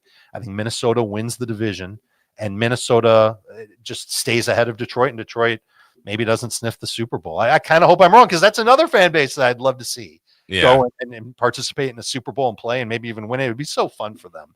But I just don't think they've got the defense for it anymore. Well, it'll be fun to watch. We appreciate your insight, Dave, all year long. Really, our listeners have enjoyed that as well. And enjoy the postseason and your off season, which really never ends for you. And we encourage everybody to watch your show live in about, 15 minutes, you said? We'll be on 15 minutes to talk about keepers. We'll go through some start-sit decisions for Week 17 as well. But we just got done recording our latest start and sit episode. You know, we do that every single week on our channel. It's a 2-part episode. We do one on Thursday, one on Friday. Go way in depth to help people. And if you're in a fantasy championship, do not go into Saturday's games without watching what we have to say. Go to youtube.com, search for Fantasy Football Today, and like and subscribe to the CBS Sports Fantasy Football Today channel on YouTube. Awesome. Dave, thank you as always, and look forward to talking to you again next season. Looking forward to it as well, Jason. Good luck in your league. All right, thank you. Appreciate that. That is Dave Richard. Always incredible insight. Check out all of his material, and he's helped you hopefully get to this point in your fantasy football season. All right, we got much more to get to, much more back on the Kings and the meltdown last night. One of the worst losses in recent memory for the Kings. What went wrong? And we will, believe it or not, have a little fun with some Kings Rewind. That's coming up. But next, it's 3 for Madness. Trying to find out where to catch your favorite team's games? Are you a fan of the Kings, Niners, and the NFL? Well, Sacktown Sports has you covered. Touchdown! San Francisco! It's all on his shoulders. Cox rocks. He fires for the win. He's got the triple. Catch all your Kings, Niners, and NFL games all year long on Sacktown Sports and SacktownSports.com.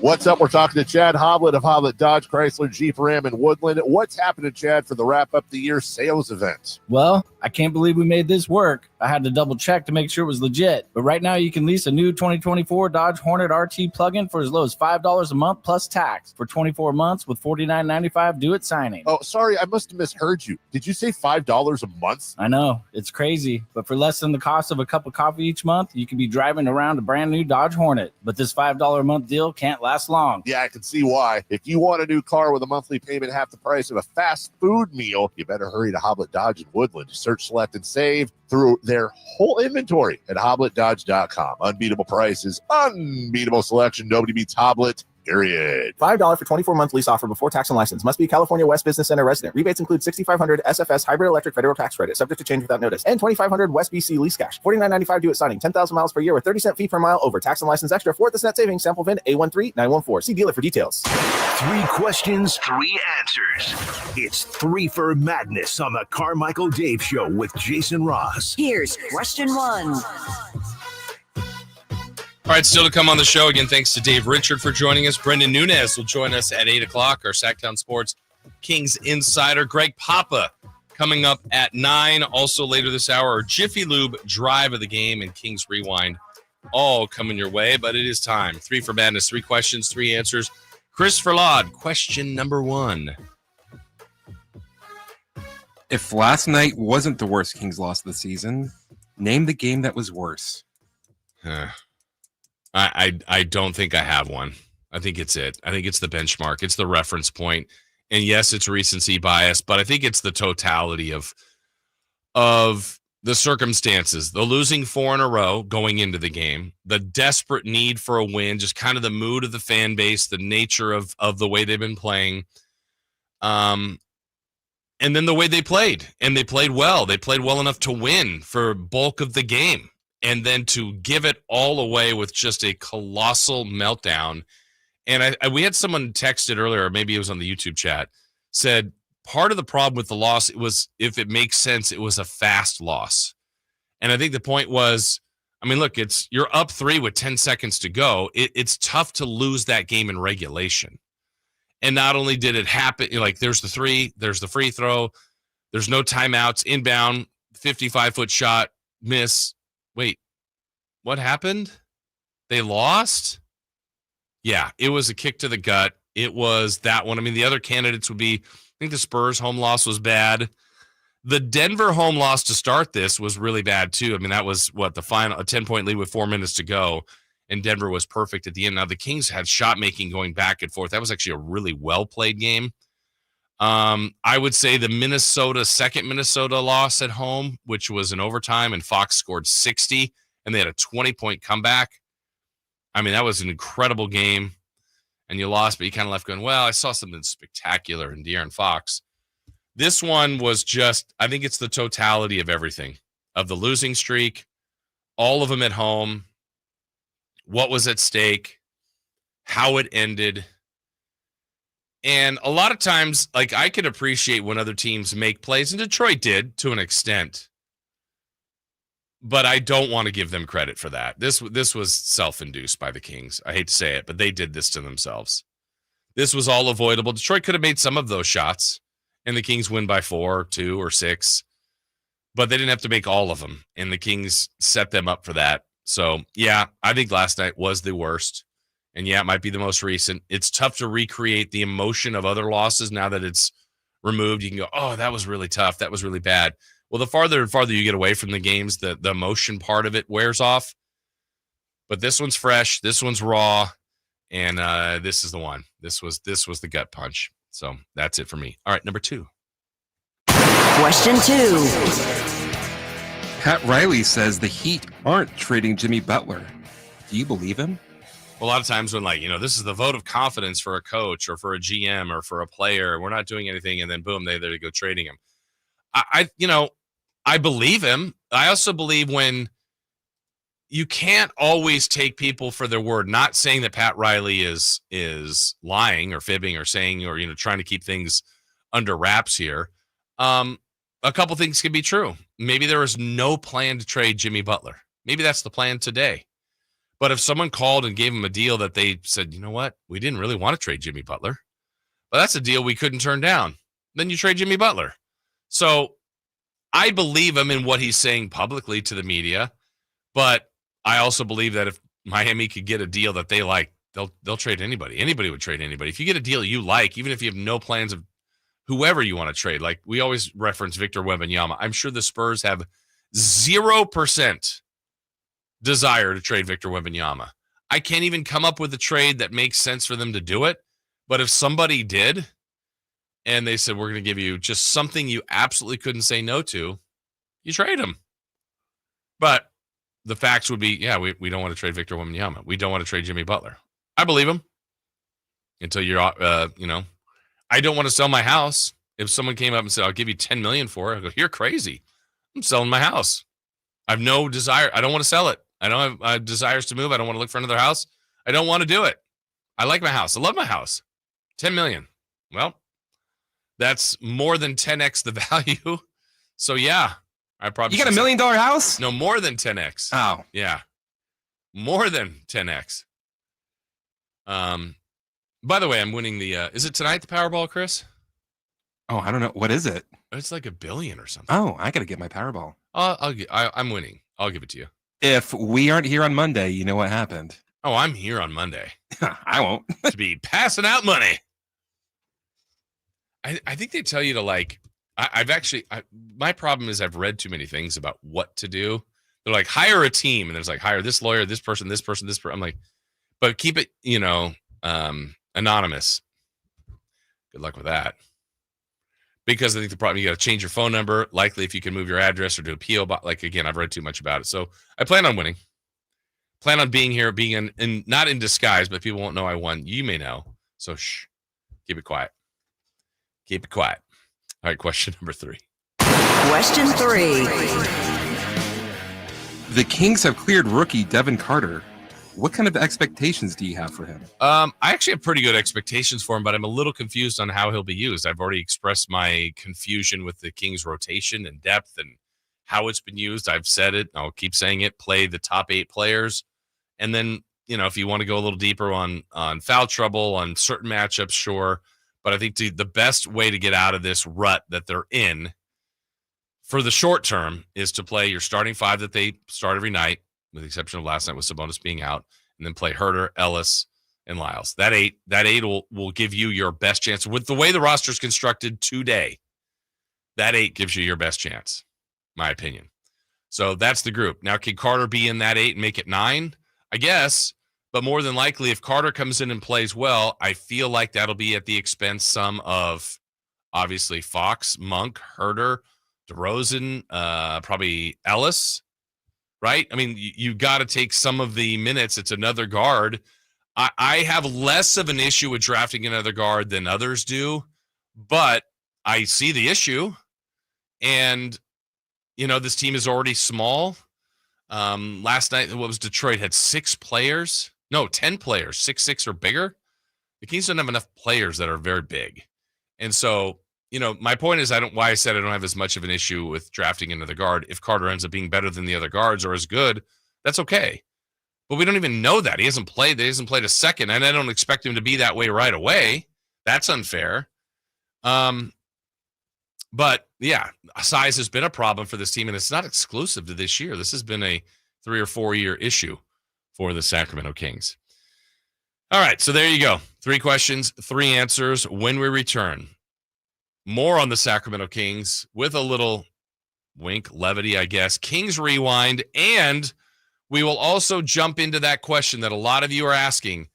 Is it time for Mike Brown to go? I'll have some numbers on just something for you guys to think about if that's the right move, because the past around the league has shown it doesn't really work during the season when you change a coach. But this could be different if the Kings elect to do that. We will discuss that in Kings Rewind next. On the move? Got somewhere to be? Take Sacramento Kings basketball with you. The Sacktown Sports app will let you stay connected to your passion. Never miss a moment of Sacramento Kings basketball with the Sacktown Sports app. Hey there, did you know that replacing garage doors is the biggest return on investments that homeowners can make when you're looking at home improvements? Jason Ross here. Let me tell you about the Overhead Door Company of Sacramento. It's family-owned and operated with third-generation owners that have been in business for over 70 years right here in Sacramento, and they serve 9 counties surrounding Sacramento. Now, with new garage doors from Overhead Door Company of Sacramento, you not only will get the wow factor, but you'll also know that you're working with a well-respected and proven company, years upon years upon years of success. Now, it's residential, of course, but also commercial, and it's brand new garage doors or repairs to existing doors. Overhead Door Company of Sacramento does it all. Remember, look for that red ribbon logo. That's the key. There's a lot of competition out there that claim to be like them, but there's only one Overhead Door Company of Sacramento. Take advantage of their free at-home estimates on new garage doors, or check out their showroom with no appointment needed. You can check out their website at ohdsac.com or call them at 916-421-3745. 47 Overhead Door Company of Sacramento, the genuine, the original overhead door. Always look for the red ribbon logo. Sacramento weather is brought to you by Bonnie. I'm Tamara Berg in the KCRA 3 Weather Center. It's finally Friday.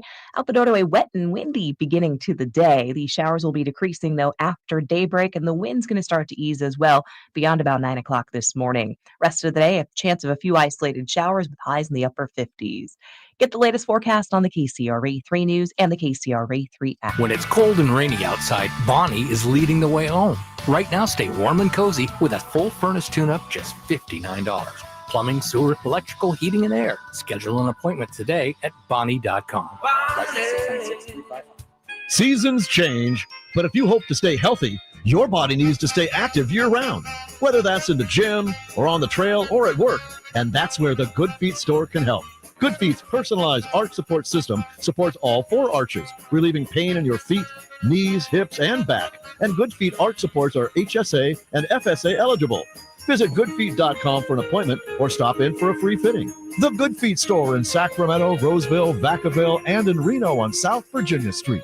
It's time to find your dream car at the Roseville Auto Mall. 17 award-winning dealers and the largest selection in Northern California. Now's the perfect time to save big during our end-of-year clearance sale at the Roseville Auto Mall. Driven to be the best. If you have unfiled taxes or are in debt to the IRS, this is important news. Did you know the IRS has programs specifically designed to help people struggling with tax debt? Powerful tax assistance programs that can save you thousands if you qualify. No one knows these programs better than the experts at Optima Tax Relief, America's most trusted tax resolution firm, A-rated by the Better Business Bureau. Their award-winning team of tax attorneys and licensed professionals have resolved over $1 billion of tax debt for their clients. One call to Optima can start the process, helping to end your worries about wage garnishment, asset seizure, and other IRS actions. Make sure you're getting the best options to solve your tax problems. Call the experts at Optima today for a free confidential consultation. Call 800-343-6460. 800-343-6460. 800-343-6460.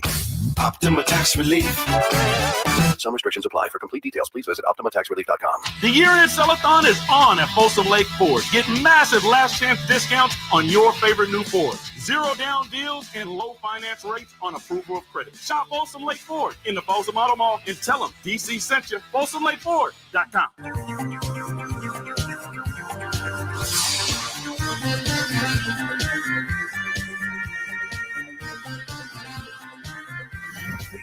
Place in the morning to get your sports fix. Live and local. The Carmichael Dave Show with Jason Ross.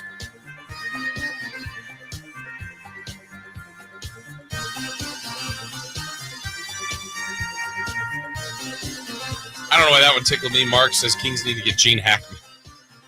Okay. That movie's terrible. Oh, relax. Love Hoosiers. Love it. Again, I don't know if it's one of those that's nostalgia. Watched it when I was a kid. Loved it then. I don't know the last time I saw it. First time I saw it was in high school, and I'm like, what is this? And then I fell asleep, and then my coach got mad at me. You fell asleep? Yeah. This is boring. And it's like, we're a team. We're a team. We're a team. Okay, you're a team by just giving the ball to the best player on the court. Get out of the way. Great job, coach. Don't get caught watching the paint dry.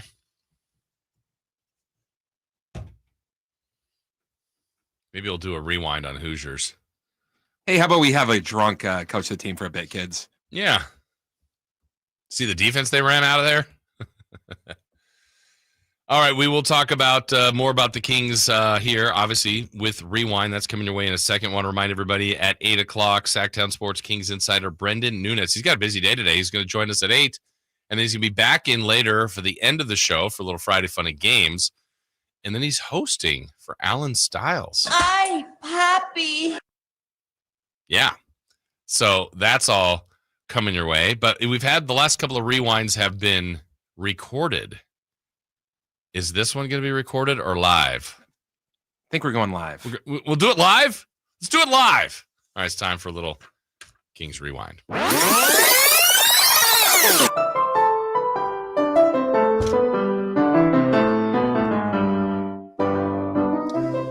Well, we've all heard phrases like, the only way to go from here is up. Worse? How could they get any worse? Take a look around you, Ellen. We're at the threshold of hell. Or we started from the bottom. Now we're here. Not even going to touch that. For the Kings and their fan base, the times have been rough. That's hard time. What? That's hard time. The first 4 games of this 5-game homestand has produced nothing but losses. So you get nothing. You lose. Good day, sir. Thursday, though, is a new night and a new opportunity as the Kings were hosting the Detroit Pistons. It's wonderful. It's magical. Oh, boy. Here it comes. News before the game became official when starting center Domantas Sabonis was ruled out due to illness. It makes me so angry that little viruses can just traipse in here and treat your body like a playground. The Pistons and Kings came in with identical records, but the big difference is that Detroit was 1 win away from matching their win total from all of last season. Oh.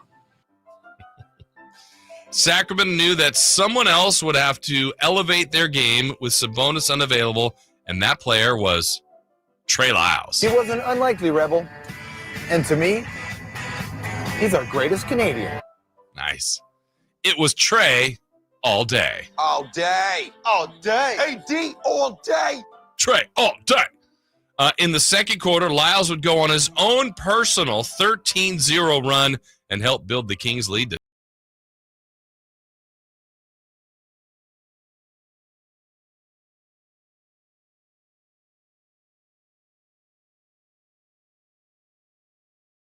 he was going off. Fox was not. De'Aaron had just 1 point at the half, but the Kings still led by 15 points. I'll take it. Yeah, we will. In the second half, De'Aaron would start to go to work, and there was no stopping him. Keegan added some Sabonis-like work with his own double-double. See what you did there. The lead was 14 heading into the game's final 12 minutes. The lead was 15 with 8 minutes to go. It's still good. It's still good. Yeah, with 3 minutes to go, it was still 10 points in favor of the Kings. It's still good. It's still good. The final 2:45, though, was an absolute mess for Sacramento. It's still good. It's still good. It's good. I know. The Kings couldn't stop Malik Beasley. Hey, stop it! The Kings stopped scoring at the same time. Well, that's just perfect. Even with all that, the streak was about to be broken, and all the Kings had to do was close it out. Keep it together. Keep it together, keep it together, keep it together, keep it together, keep it together. Up 3 with under 10 seconds to go, just one stop, and the streak would be over. If you had one shot, one opportunity. Instead, a 3, a foul, and what the? What the f***? Fox. What the f*** is this world? What have they done to us? What did they do to us? Fox, beyond half-court heave, hit the backboard, and a crushing loss for the Sacramento Kings. You can't believe what fell. All your dreams just hops down the drain. What's that from? Rounders. Oh, it is? Okay. That's 5 in a row, and the natives are restless. I hate you. I hate you. Up next, one final matchup against the Lakers to avoid the season sweep. I'm so excited! I'm so scared!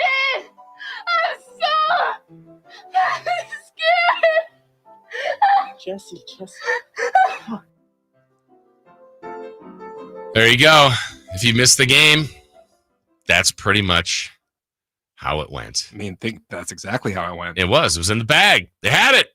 And then they absolutely choked it away. All right. Well. What the f***? Exactly. What the f***? What the f*** is this world? What have they done to us? What did they do to us?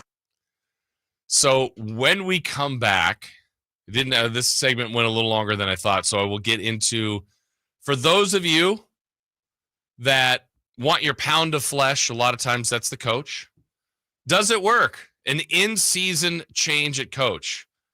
I've got a list here of the last few times it's happened. It's not very pretty.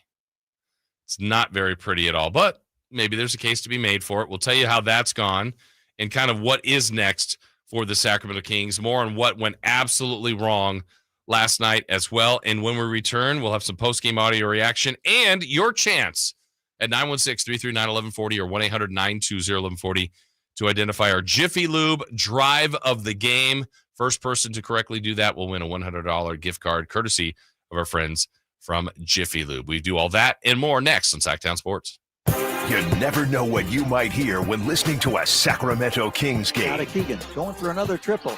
Man, is he feeling it. Keegan, can he do it? Yes, there's number 11, Keegan Murray. Keegan steps back.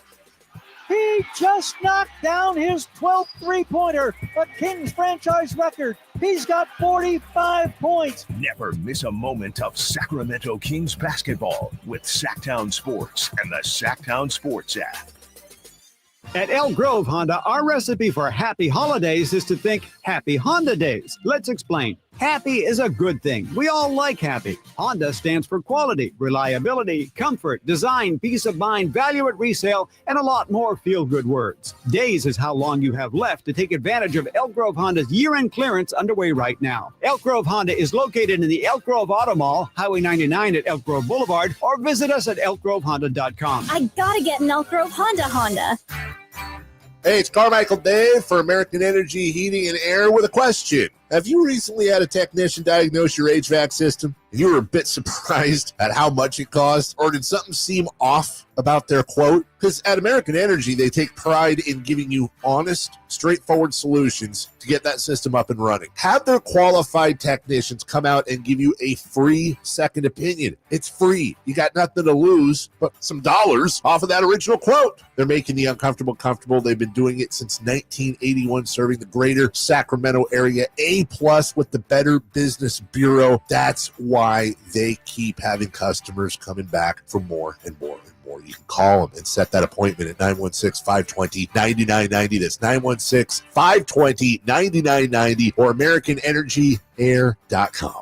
Call 916-520-9990 now. Sacramento's premier country music festival, Country in the Park, is coming back May 16th and 17th at Cal Expo with Bailey Zimmerman, Billy Currington, Cole Wetzel, Nate Smith,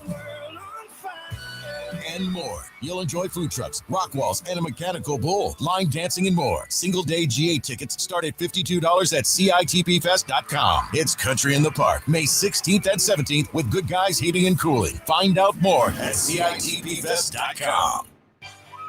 California's largest sportsman's expo is back, January 16th at Cal Expo in Sacramento.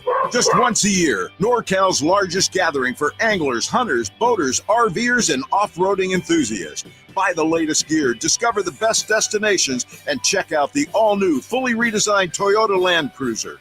Your life outdoors at the International Sportsman's Expo, January 16th through 19th at Cal Expo in Sacramento. More info at sportsexpos.com. Get huge year-end savings on the all-new 2025 Silverado now at Maida Chevy. With $8,000 off MSRP after rebates on select new 2025 half-ton Silverado LT and RST. And Maida Chevy has one of the largest selections of new 2025 Silverados in the Sacramento area. $8,000 off new 2025 Silverado at Maida Chevy. Now that's big, huge. See them all at MaidaChevy.com. Together, let's drive. Now available with special financing lease and some of their offers.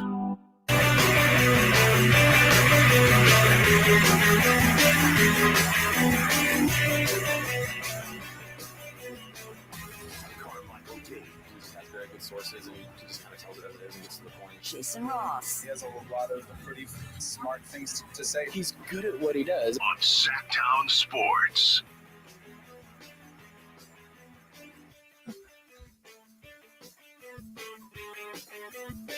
All right, Chris, interpret this text. I used to love Kings Rewind, but lately it's felt like Patch Adams being the doctor to tell you grandma died. That sounds about right. It is more fun when they win. Certainly more fun when they win. All right, 339-1140. I feel like it gets all of our frustrations out there. It does. It does. On your brain dump. 1-800-920-1140. If you can identify last night's Jiffy Lube drive of the game, you'll be a winner of a gift card of $100, courtesy of our friends at Jiffy Lube. All right, so last night, complete breakdown in the final. Really, we're all going to stare at the final 10 seconds, and that's the glaring part. They could have done all the things they did in the game where they played not to lose.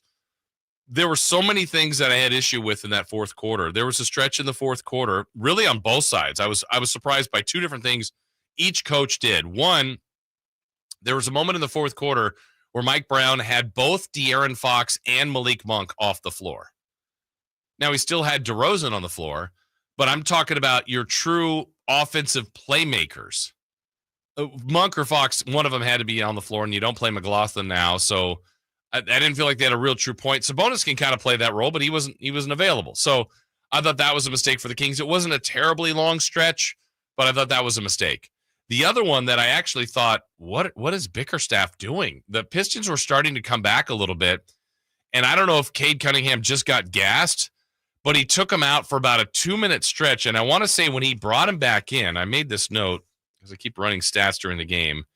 He brought him back in at that timeout with 2:46 to go, and they were down by 10. And I thought, man, that was a critical 2 to 3 minutes. He was at the table for a while, but there just wasn't a timeout. And I thought, man, it's probably too little too late is what I thought for the Pistons. And it should have been, but it didn't play out that way. And here's Mike Brown on that final play. Obviously, tough game.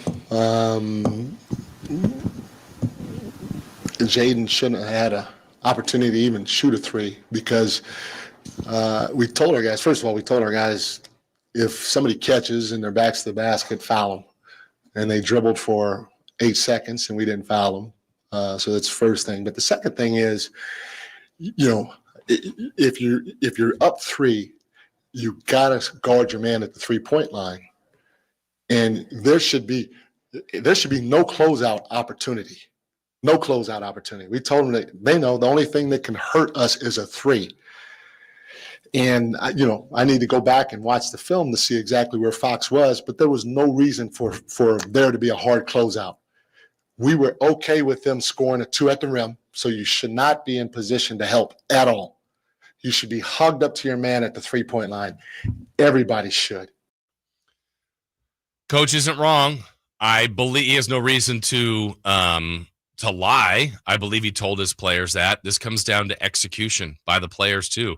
Coaches have to make sure it gets through. I mean, anybody that's been a parent out there or a teacher or someone that a boss, like you tell your employees, your child, your players, whatever it may be, and if they don't do it, you feel a sense of responsibility because you're the coach, but I mean, if I'm told to do something and I don't do it, it's on me.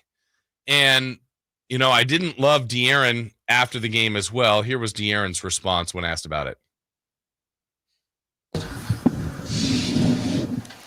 De'Aaron, what did you see on the final play with the corner three from Jaden Ivey there? It doesn't really matter. It's not gonna make anybody feel better. So I know he's down. I know he's upset, and it's. I try to put myself as best as possible in the player's shoes. This team is down. This is as low as they felt this season, and to have to go up to the podium and talk, it's it's part of their job. But hey, you just screwed up. Tell me about it. And that wasn't the question, but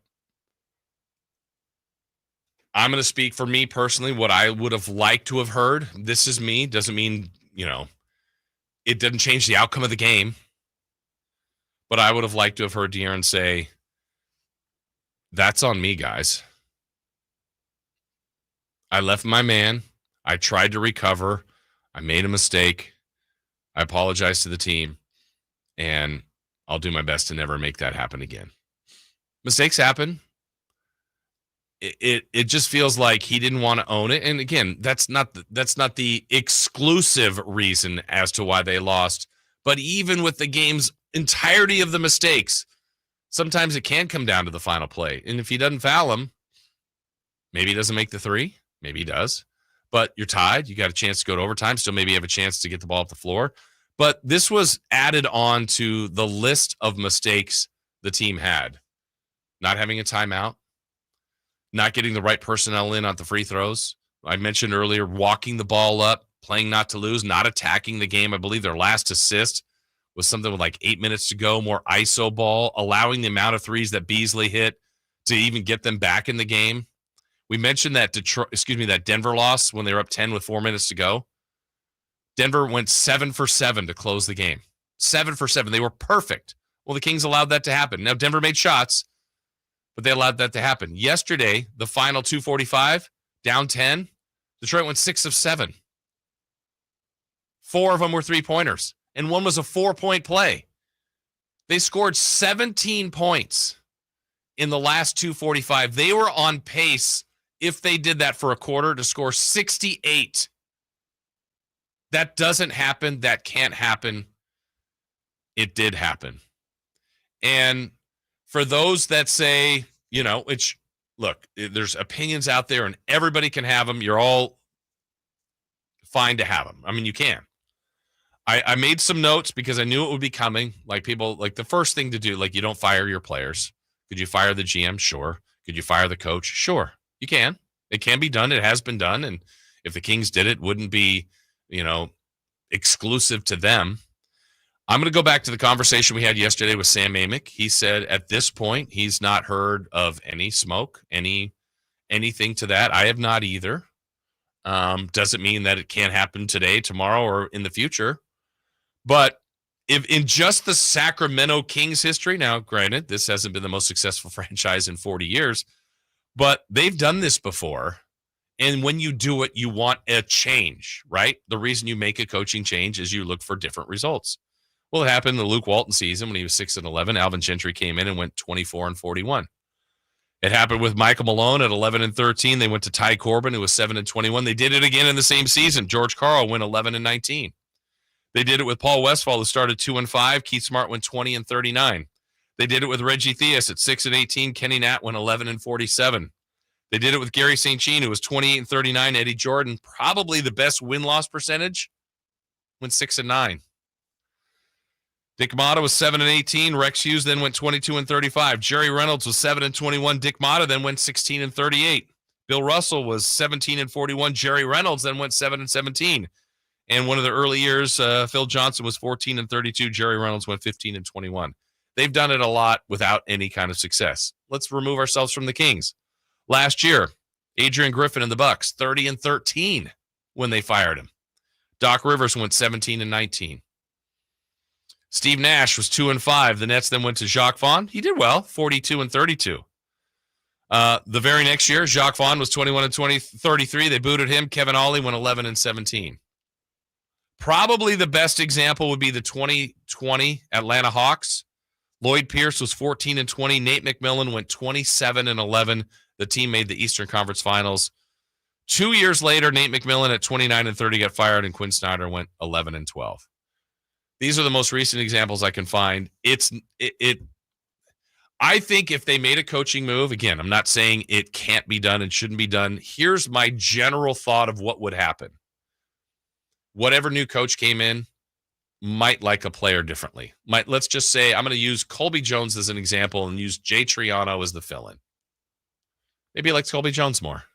Plays Colby Jones a little bit more. Probably starting DeRozan, Monk, Fox, Murray, and Sabonis. Probably playing Keon and Lyles, and maybe he likes Colby Jones more. Okay. Or maybe we'll play Devin Carter once he's in. Maybe we'll play Alex Len more. I don't know. But it's the same guys. Probably the same scheme. It's the same coaching staff. I don't envision a lot of change. I think the way out of it right now is with the group they've got. I don't think it's everybody's favorite choice, but if you believe as an organization you've got a roster, which people did, was good enough to compete, they've got to figure this out. Now, it may not be a popular opinion. They could do it. They could make a switch. I personally have not seen a lot of examples where the results are different. Now, off-season maybe. And the one thing I want to make clear is the reason to not do it wouldn't be money for me. Like, if it's because you just signed an extension, that's not part of it. That shouldn't be it. If ownership wants to make a change, make a change. I know they have to pay for it, but that shouldn't be it. But you have to know deep down that that's the problem. I think there's a lot of problems. All right, we got to quickly get our Jiffy Lube drive of the game. Jay, do you know what our Jiffy Lube drive of the game is? Hi. Jason. Yes. First of all, I'm a Sac State alumni, and I appreciate everything you do. Thank you. You're amazing. But my call of the game is, if I could paraphrase G-Man, Monk with the scoop in the late fourth quarter. Monk with the scoop in the late fourth quarter. Let's see if you are right. I like the word scoop. Yeah, let's see if you're right. Now inside 10 in the possession as Monk drives, plants in the paint, reaches around and up and in. I don't know how he did it, but that's going to be your Jiffy Lube drive of the game. Some magic performed by Malik Monk. Cunningham comes back, misses at the rim.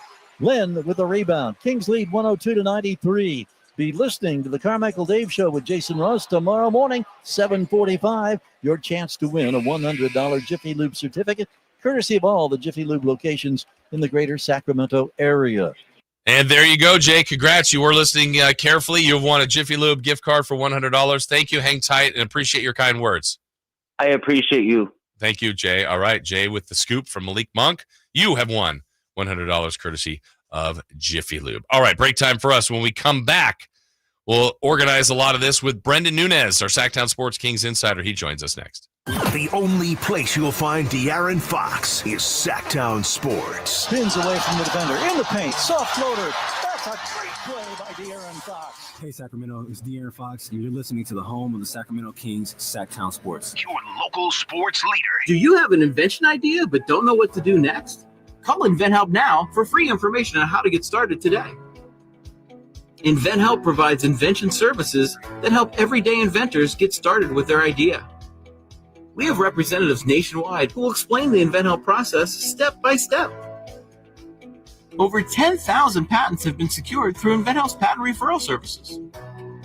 Our services include professional materials needed to showcase your invention, and 3D animation and prototype modeling that help you demonstrate your idea. Get down to the details of your idea with a technical drawing.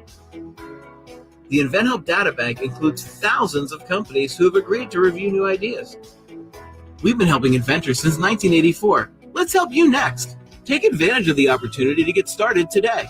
Call 1-800-217-4380. That's 1-800-217-4380. Again, 1-800-217-4380. Sacramento weather is brought to you by the San Francisco 49ers. I'm Tamara Berg in the KCRA 3 Weather Center. It's finally Friday. Out the door, wet and windy beginning to the day. The showers will be decreasing, though, after daybreak, and the wind's going to start to ease as well beyond about 9 o'clock this morning. Rest of the day, a chance of a few isolated showers with highs in the upper 50s. Get the latest forecast on the KCRA 3 News and the KCRA 3 app. Be there December 30th for Monday Night Football at Levi Stadium as the San Francisco 49ers take on Detroit. It's the final regular season home game presented by SAP. Tickets are available now. Secure your seats today at 49ers.com/tickets. The holiday driving season is here, and my good friends over at Jiffy Lube have an awesome holiday oil change special going on right now. Get a full synthetic oil change starting at just $76.99 with a $33 off coupon online. That's right, starting at just $76.99 for up to 5 quarts of full synthetic motor oil with the online coupon. Go visit jiffylube.com right now, find a location near you, and get that $33 off full synthetic oil change coupon now. Most vehicles are covered, especially vehicles and diesel are extra. You got to show the coupon for discount. See the store for details. Happy holidays from Jiffy Lube. Ready for winter? Forecasters are already predicting record sick days. Don't become a healthcare statistic. Fight sickness with fitness. Create a daily workout and and stick to it. Let the Good Feet store help you meet your workout goals. With Good Feet arch supports, the pain in your feet, knees, hips, and back become history. And Good Feet arch supports are HSA and FSA eligible. Visit goodfeet.com for an appointment or just stop in. The Good Feet store in Sacramento, Roseville, Vacaville, and in Reno on South Virginia Street. It's time to find your dream car at the Roseville Auto Mall. 17 award-winning dealers and the largest selection in Northern California. Now's the perfect time to save big during our end-of-year clearance sale at the Roseville Auto Mall. Driven to be the best. Finally, an easy way to find home improvement contractors. Just visit subcontractorsunited.com and simplify your search for home services professionals. From cabinets to windows, roofing to plumbing, Subcontractors United is an easy, simple way to find and hire a home improvement contractor. And you never have to give up personal information. So no harassing phone calls like you get from those other websites. Subcontractorsunited.com is sponsored by D&D Cabinets and Savage Design. Old Spice Swagger Holiday Pack, perfect for a gift to treat yourself. 24/7 holiday freshness with daily use can smell your bestest. I'm gonna be smelling great all season. Old Spice scents just can't be beaten. Chock full of value, saving that green. Got the essentials needed to feel clean. Deodorant, hair, body wash, and spray. Celebrate your holiday the Old Spice way. Ho, ho, ho, ho, ho, ho, ho, ho. Did you know your life insurance is an asset you can sell? I'm Jay Jackson, CEO of Abacus Life. For almost 20 years, Abacus has been purchasing life insurance policies from seniors just like you. And at abacuspays.com, we've created a free policy value calculator so you can find out the worth of your policy in just seconds. There are no fees and no obligations. Get real value from your life insurance when you need it with Abacus. Learn more at abacuspays.com. Sacramento weather is brought to you by Folsom Lake Kia. I'm Tamara Berg in the KCRA 3 Weather Center. It's finally Friday. Out the door wet and windy beginning to the day. The showers will be decreasing, though, after daybreak, and the wind's going to start to ease as well beyond about 9 o'clock this morning. Rest of the day, a chance of a few isolated showers with highs in the upper 50s. Get the latest forecast on the KCRA 3 News and the KCRA 3 app. KHTK HD1 Sacramento, KYMX HD3 Sacramento. From the Power Business Technology Toshiba Studios. Sacktown Sports, 1140.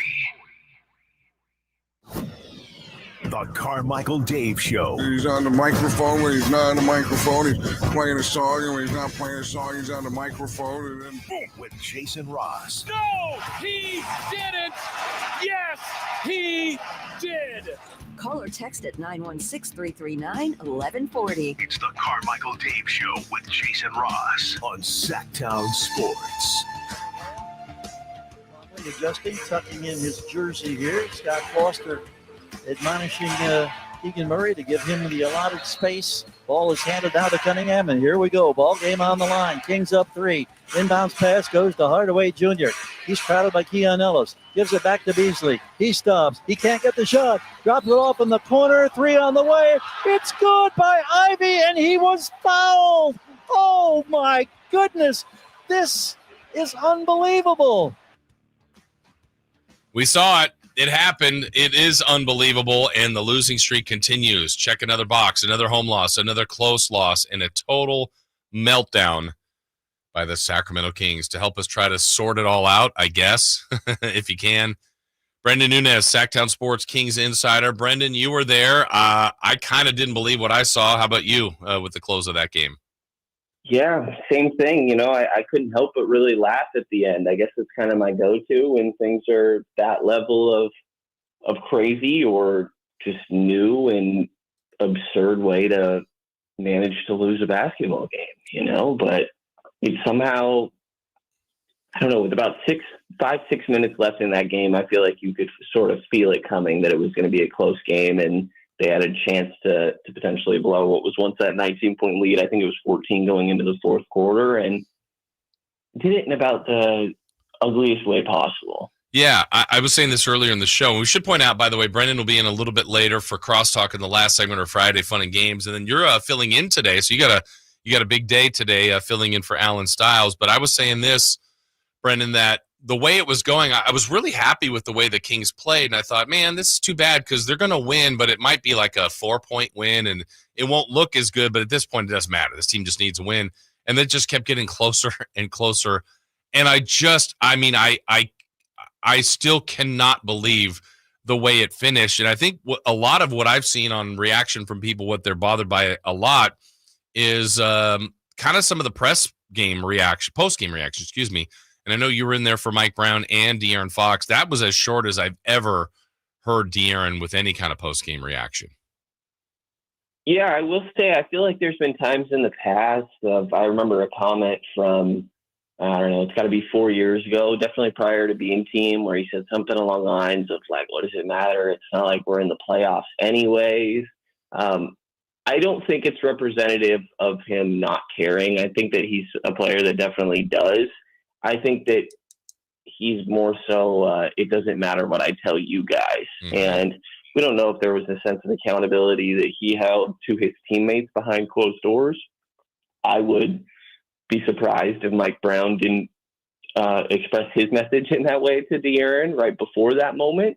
So maybe that contributed to it. But yeah, I mean, I think that in a way is De'Aaron showing his frustration, but I think comments that I ended up agreeing with most were with De'Aaron saying, you know, there's nothing I'm going to say that's going to help. I think that's true, but I think there was something he could say that would make it feel a little bit worse for Kings fans, and I think he did kind of manage to do that. Yeah, that's it. You know, like I said, my personal preference, again, I can't tell him what to do. He's going to do it. You got to be authentic to yourself. You know, sometimes there's look, owning it. Like, look, he made a mistake. He did. It does happen. He's not the only one ever to do it. And he'll make more and others will make more. But, you know, to kind of put it more on himself, saying, guys, like that last play, I that's on me. I'll try never to let that happen again.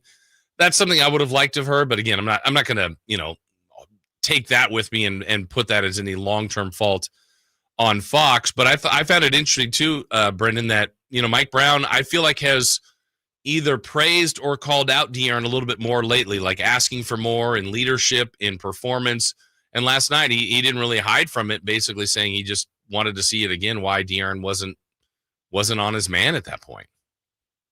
Yeah, I mean, it was just it's an obvious blunder, you know, and Mike Brown will always talk about how he sort of follows the Popovich line of thinking when it comes to the level of accountability and the way that he goes about holding his players accountable. And it's starting at the top, you know, always says that Tim Duncan was going to get chewed out more than anybody. And if he was going to take it, everybody else was going to have to fall in line. And I'm pretty sure Mike Brown has I feel like expressed that he thinks that De'Aaron Fox is sort of top of the totem pole in Sacramento, you know, the 1A on this team that should be setting the tone, and he holds him to that standard accordingly. So I think that's understandable, but it's, you know,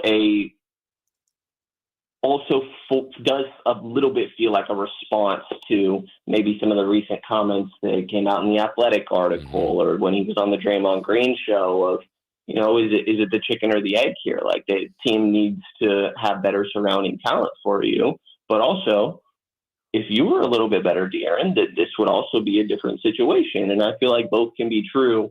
And I feel like we've seen Mike Brown challenge De'Aaron to, you know, also try to play his part in eventually bouncing this back. And Mike Brown's in a tough spot right now as well. You know, I mean, at this point, I feel like it kind of seems like anything could happen, and you don't know whose job is going to be on the line. But obviously, the way that this season has been, and as disappointing as it has up to this point, I kind of feel like everybody's playing for a job, coaching for a job, or maybe trying to make trades for a job from the general management standpoint. And so I feel like it is a little bit of a response to what De'Aaron maybe had been publicly saying, rather directly or through his agent, but also kind of par for the course with Mike Brown and De'Aaron. Yeah, it feels like everybody's on edge, and understandably. I mean, Brandon, this homestand's been absolutely awful. I mean, the sandwich games here of the first one with Denver, where they, very similar to last night, where they had a 10-point lead with 4 minutes to go. Last night, 10-point lead with less time and couldn't close it out. And in between, some bad performance against the Lakers and an awful game against Indiana. It just, I mean, I know the next thing is the Lakers again, but I mean, and all they could do is just go at it another time, but it just I feel like last night felt like one of the worst losses that I can remember in recent memory. I really thought midway through that second quarter or towards the end of it, even through most of that third quarter, that they were playing one of their better games. You know, it was a high-scoring first quarter on both sides, but I thought defensively the Kings played really well in that second and third quarter, and I was expecting a cheery Mike Brown. You know, I thought he changed the rotation a lot. Keon Ellis was coming in for Malik Monk at the 3-minute mark, and then you're almost getting back to that Malik Monk super sub role, you know, DeMar DeRozan running the show of the second unit, and now you got De'Aaron and Malik playing together again. I was so intrigued by all the rotational stuff, and that just goes totally out the window because how this game ended and falling to 5 straight, obviously, 13-18, 12th in the Western Conference, and you're getting further and further from what was that crowded group that you were kind of part of from 4 to 11. And you're finding new ways to do it every time, it feels like. But there's always a stretch of just a lack of engagement, a lack of energy, and De'Aaron is you know, not blameless in it, and I don't think any player really is. So it's tough on these moments. I'm sure you feel the same, Jason, where it kind of just overshadows everything else. But it's hard for it not to, because a blunder of that extent, and then obviously the way that it was talked about post game.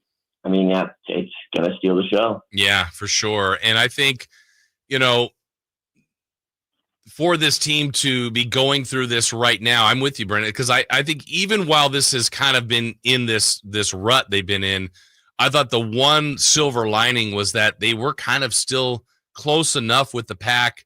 You know, that OKC, Houston group, Memphis, they're kind of extending themselves. But that rest of the squads, you know, Warriors are going through it. Lakers are going through it. Nobody's playing great, but the Kings have just blown this opportunity with this homestand. And I think of all the things that have happened this year, the home record honestly doesn't shock me that much. This is something we've seen. I'm stunned by now being, 3-11 in games decided by 5 points or less. And that is just a season's difference maker. If that record is flipped around, we're talking about a completely different team.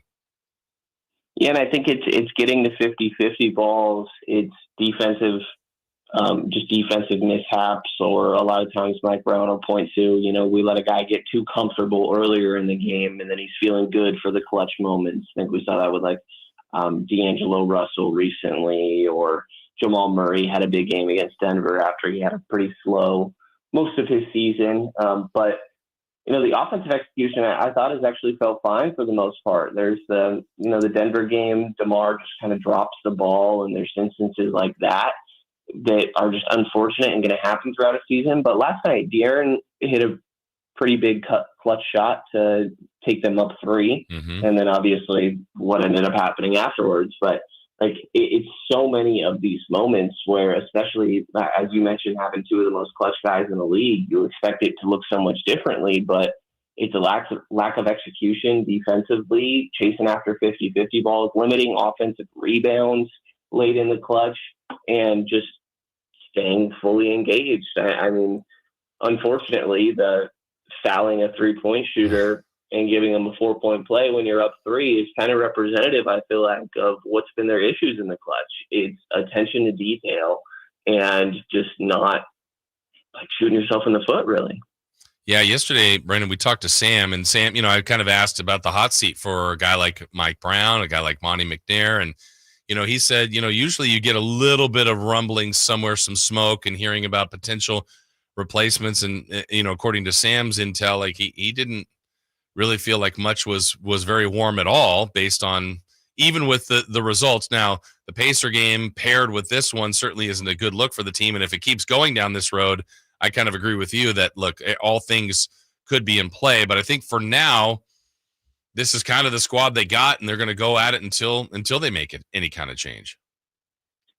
Yeah, that seems to be the case. I think that there has to be something big that happens in my mind. And I think that could mean a wide variety of things, but whether that's trying to get better at this trade deadline and convincing De'Aaron to stay, it almost feels like the real conceivable path to keeping him at this point is hoping that he makes All-NBA, which that already feels like a little bit of a shot in the dark and low odds that could pull off. But what is enough to convince them to stay, and how much are you mortgaging your future in order to do so, only to potentially be in a worse spot if De'Aaron were to walk away? Or I think front office is somebody that I would point towards a lot in the construction of this roster, the imbalance, lack of wings forwards. It's been the case for years, as I'm sure you're aware of, Jason. But are you going to move on from a front office a month before a trade deadline? That doesn't make much sense. But then at the same time, if you're unsure about them, are you okay with allowing them to trade De'Aaron Fox? I also think if you move on from Mike Brown, it wouldn't surprise me if that is also spelling the end for De'Aaron Fox, but maybe we're already at that point. So it's a lot of different potential paths that I think this could kind of go down. But I think the one thing I feel pretty sure of is that something needs to change, and Devin Carter coming back potentially this weekend is not turning this season around. And even on nights where you're shooting the ball well, like they did against Detroit, they kind of just feel a little bit broken. And there's something that needs to change, I think, in this locker room and just sort of the energy around this team. Yeah, I want to ask you about Carter. I don't know how he'll be used. I think he's a guy that can help this team, but, it is a smaller team that has a surplus of guards. So obviously if he gets into the rotation somewhere, it will hurt a combination of Fox, Monk, Herter, DeRozan, Ellis. How do you eventually, when he's right in playing or available, how do you envision them using him? I think last night it's easy to plug him into, for example, the Colby Jones minutes. Mm-hmm. But, I think that also could eat into potentially a little bit of Keon's minutes, or I'm a little more hesitant to say Kevin Herter, but that would probably be the next person I would consider on that list. Maybe DeMar DeRozan. I think Devin's about 6'2", but he doesn't have a 6'8" wingspan. He has a vertical identical to Malik Monk, at least at both of their combines. I bet you Malik would say that he wasn't really trying in that for what it's worth. But, good length, size, athleticism, I think, even at that 6'2" mark, plays a lot bigger than you would think. So I think we're going to see a lot of 3-guard lineups. I think we've already been starting to see that, but DeMar DeRozan at the 4, Keegan Murray playing the 4 a lot, obviously, and some 3-guard lineups, some of De'Aaron, Devin, and Malik, for example, or a lot of Kevin Herter playing that 3 since he's got a little bit more size at 6'7". But I think early on, you want to ease them into things. To me, I was definitely looking at the Colby Jones minutes last night and thinking, all right, it's pretty easy to imagine Devin taking these. Well, the next offering is tomorrow in LA. They're trying to avoid the season sweep by the Lakers, which obviously won't land well if that happens. Got to get out of this losing streak and then back home after that. I know we'll see you a little bit later in this show, Brendan. Thank you for your time. Keep up your great work, and we'll chat with you in a little bit in studio. Absolutely. Appreciate it, fellas. All right. See you in a bit. Thank you. That's Brendan Nunes, who has a busy day ahead of him. He'll be filling in for Alan Stiles. All right. Our thanks to Brendan. When we come back, we'll break down the final 3 minutes, the complete collapse of the Kings. We'll do that when we come back on Sacktown Sports. The quest for ring number 6 happens here on Sacktown Sports 1140.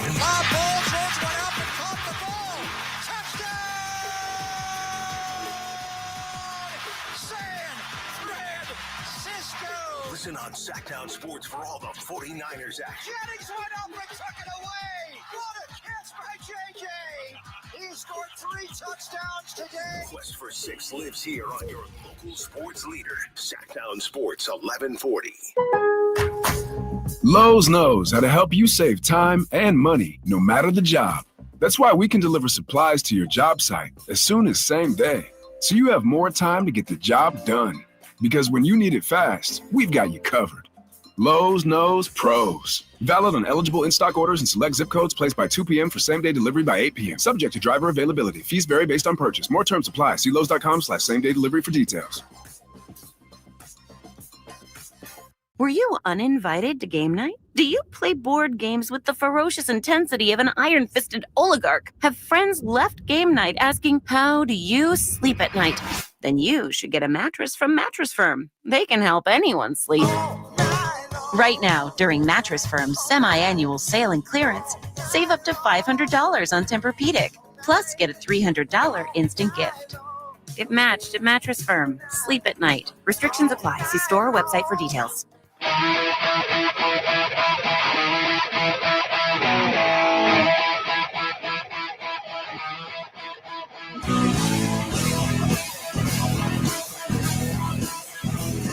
The Carmichael Dave Show with Jason Ross. Call or text at 916-339-1140. On Sacktown Sports.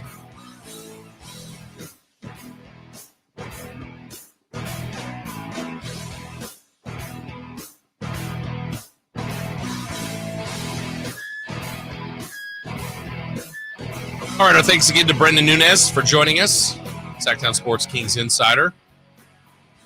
Well, it was painful yesterday. No other way around it. I mean, that's how it played out for the Kings, and they did this to themselves. And here's some more from Mike Brown postgame. It's tough because we keep telling our guys, you got to pay attention to the details. Try to do it for as close to 48 minutes as possible. We're not going to do it for 48 minutes, but let's try to do it as close as we can. And to relax like that at that point in the game was tough. I also don't like the pace that we had the last 6 minutes. We kept telling our guys, push it, push it, push it. Drive it, kick it. Just like we did most of the game.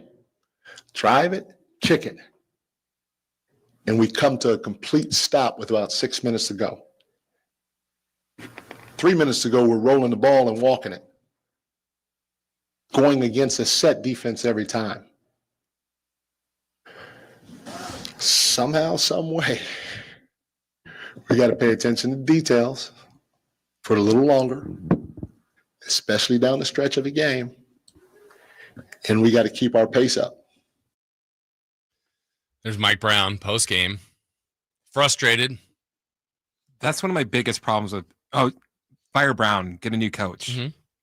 He's saying what needs to be said. The players are saying they're hearing what he's saying, but they're not executing. Right. What is another coach going to do to get them to? You can't make a player do something. It's on them at the end of the day. Yeah. The only real recourse a coach has is to bench him. So if you start benching Fox, Monk, Sabonis, your best players, you're more than likely cooking yourself and the team's chances to win. And also on top of that, can't patch everybody. Right. And again, I agree with what coach. I thought the Kings' just approach in the fourth quarter was wrong. Attack the game, bury him. let me see, what was the largest lead, the latest in the game? I'm in the fourth quarter. So go over the so 8 minutes to go, 15-point lead. Again, in the NBA, this present day, that's easily erasable. But imagine a 6-0 run right there by the Kings to get it to 21 with about 7 to 6 minutes left. It's probably over, and Detroit might take their guys out, but it wasn't. So at the 8-minute mark, it's 15. At the 7-minute mark, it's 12. At the 6-minute mark, it's 10. So it's shrinking a little bit here. At the 5-minute mark, it's 9. But at the 4-minute mark, it is 7. And right after that, here's the conclusion of the game. From the 4-minute mark, Jaden Ivey makes a layup to make it 104-97 Sacramento. Here's what happened the rest of the way. De'Aaron Fox hits a 25-foot three-pointer. Kings up 10. Next Detroit possession, Jaden Ivey, bad pass, Keegan Murray with a steal. So now you're up 10 with the ball. De'Aaron Fox misses a 26-foot three-pointer. Okay. Pistons get the rebound. Still 3 minutes to go. Up 10. De'Aaron Fox blocks Tim Hardaway's 25-foot three-point jumper. Offensive rebound. Tobias Harris misses a floating jump shot. Pistons offensive rebound. Timeout. All right. So 10-point lead. Timeout. 2:46 to go. They get Cade Cunningham back in the game. That was the part I brought up earlier. I couldn't believe Bickerstaff had him out for those critical minutes. In 5 seconds, they set up a play, a quick one, and a three-pointer for Malik Beasley. 7-point game, 2:40 to go. DeMar DeRozan went one-on-one against Jalen Duren, so they got a matchup that they thought they liked. He misses a 4-footer that was blocked by Jalen Duren.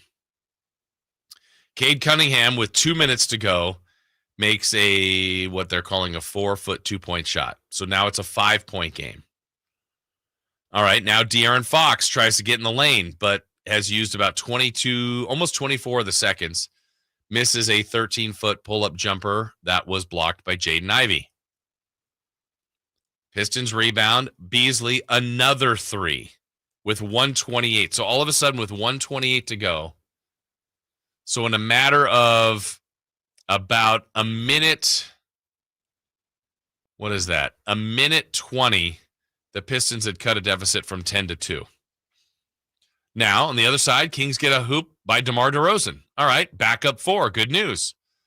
12 seconds later, Beasley makes another three-pointer. It's a 1-point game with under a minute to go. Lyles missed a 3. Straightaway 3, he was open.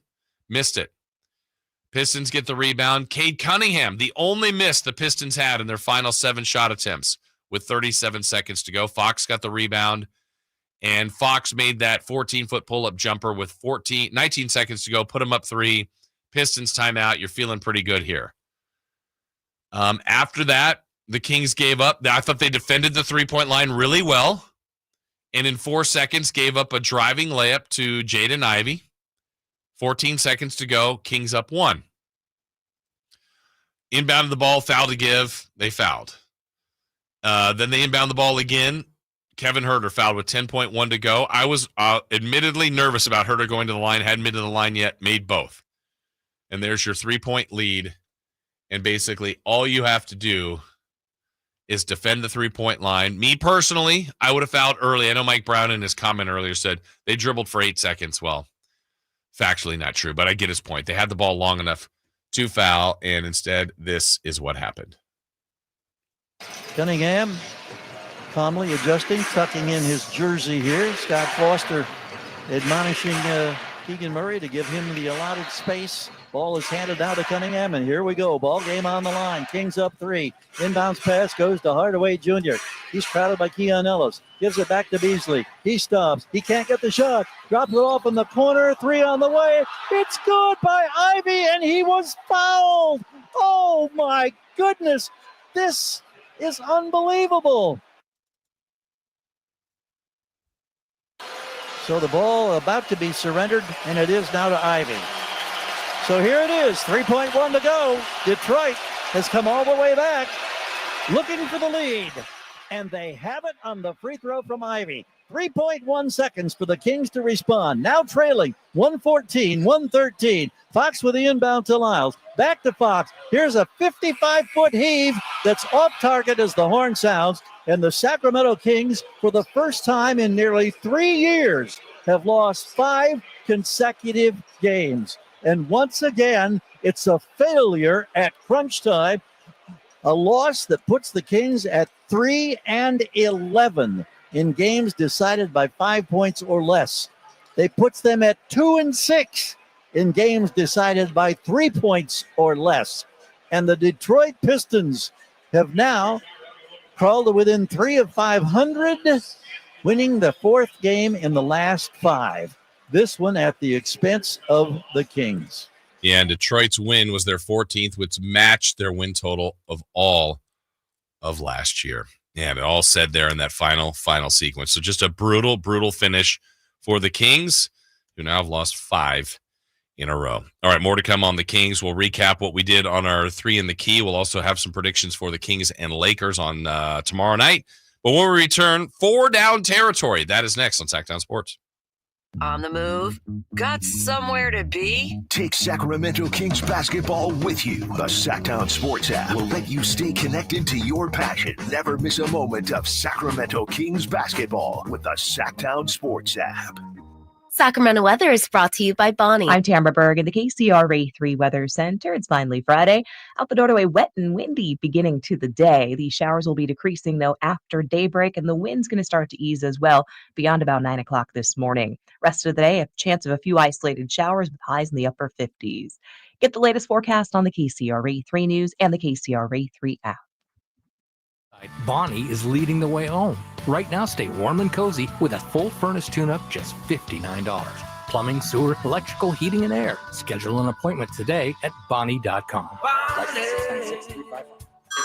Hey everyone, it's Ted from Consumer Cellular, the guy in the orange sweater, and this is your wake-up call. If you're paying too much for wireless service, you don't have to keep having that nightmare. Consumer Cellular has the same fast, reliable coverage as the leading carriers for less. And for a limited time, new customers receive their second month free when they sign up and use promo code SECONDFREE by January 26th. So why keep spending more than you have to? Seriously, wake up and call 1-888-FREEDOM or visit consumercellular.com. Taxes, fees, and other third-party charges will apply. See website for additional details. Wesley Financial Group is not a law firm. Are you a victim of the timeshare trap and think there's no way out? I'm Chuck McDowell, founder of Wesley Financial Group, the original timeshare cancellation expert. And I'm here to tell you that there is a way out. All you need to do is give my office a call. I will send you a timeshare exit information kit absolutely free, explaining how the timeshare industry works and your options for cancellation. Call Wesley now for your free info kit. Call 800-881-4242, 800-881-4242. The year-end sell-a-thon is on at Folsom Lake Ford. Get your favorite new Ford with zero down deals and low finance rates like 0% on many new models on approval of credit. Shop Folsom Lake Ford in the Folsom Auto Mall and tell them DC sent you. FolsomLakeFord.com. Tom's Watch Bar, your ultimate sports watching destination for all Kings games, hosted live by Sacktown Sports. With 360-degree viewing, surround sound, premium food and drink, and game day vibes that match being at the game, Tom's Watch Bar is the ultimate game day experience for all Sacramento Kings fans. Are you tired of your tee shots ending up in the adjoining fairway while the rest of your foursome is hitting it down the middle? Well, experts will tell you that being properly fitted for golf clubs will help you strike your drive center cut. The Hagen Oaks Player Performance Studio and its team of trained PGA professionals are ready to help you get rid of your banana balls and duck hooks. Hagen Oaks Indoor-Outdoor Player Performance Studio fittings are available 7 days a week. Make yours today by calling 916-808-2531. That's 808-2531. Sacramento's premier country music festival, Country in the Park, is coming back May 16th and 17th at Cal Expo with Bailey Zimmerman, Billy Currington, Cole Wetzel, Nate Smith, and more. You'll enjoy food trucks, rock walls, and a mechanical bull, line dancing, and more. Single-day GA tickets start at $52 at CITPFest.com. It's Country in the Park, May 16th and 17th with Good Guys Heating and Cooling. Find out more at CITPFest.com. Get year-end pricing during Happy Honda Days at Folsom Lake Honda, your one-stop Honda shop. Folsom Lake Honda is your one-stop Honda shop for great pricing on our entire selection of new CRVs, HRVs, Ridgeline Civics, and Accords. Plus, with low finance and lease options, now's the time to buy. Hurry in and save during Happy Honda Days at Folsom Lake Honda, or go to FolsomLakeHonda.com. Folsom Lake Honda, yeah, your one-stop Honda shop.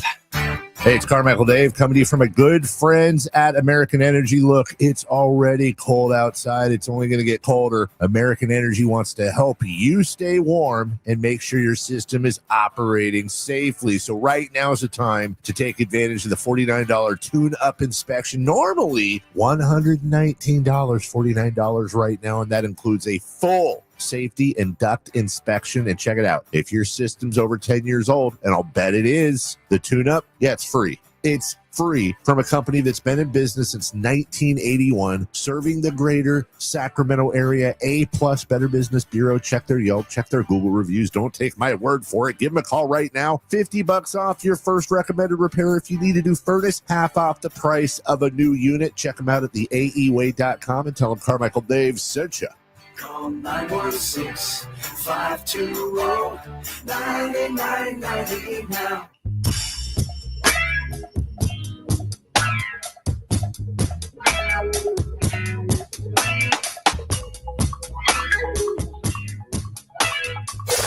Waking you up with the best in local sports. They just make it interesting, you know? It's the Carmichael Dave Show with Jason Ross on Sacktown Sports.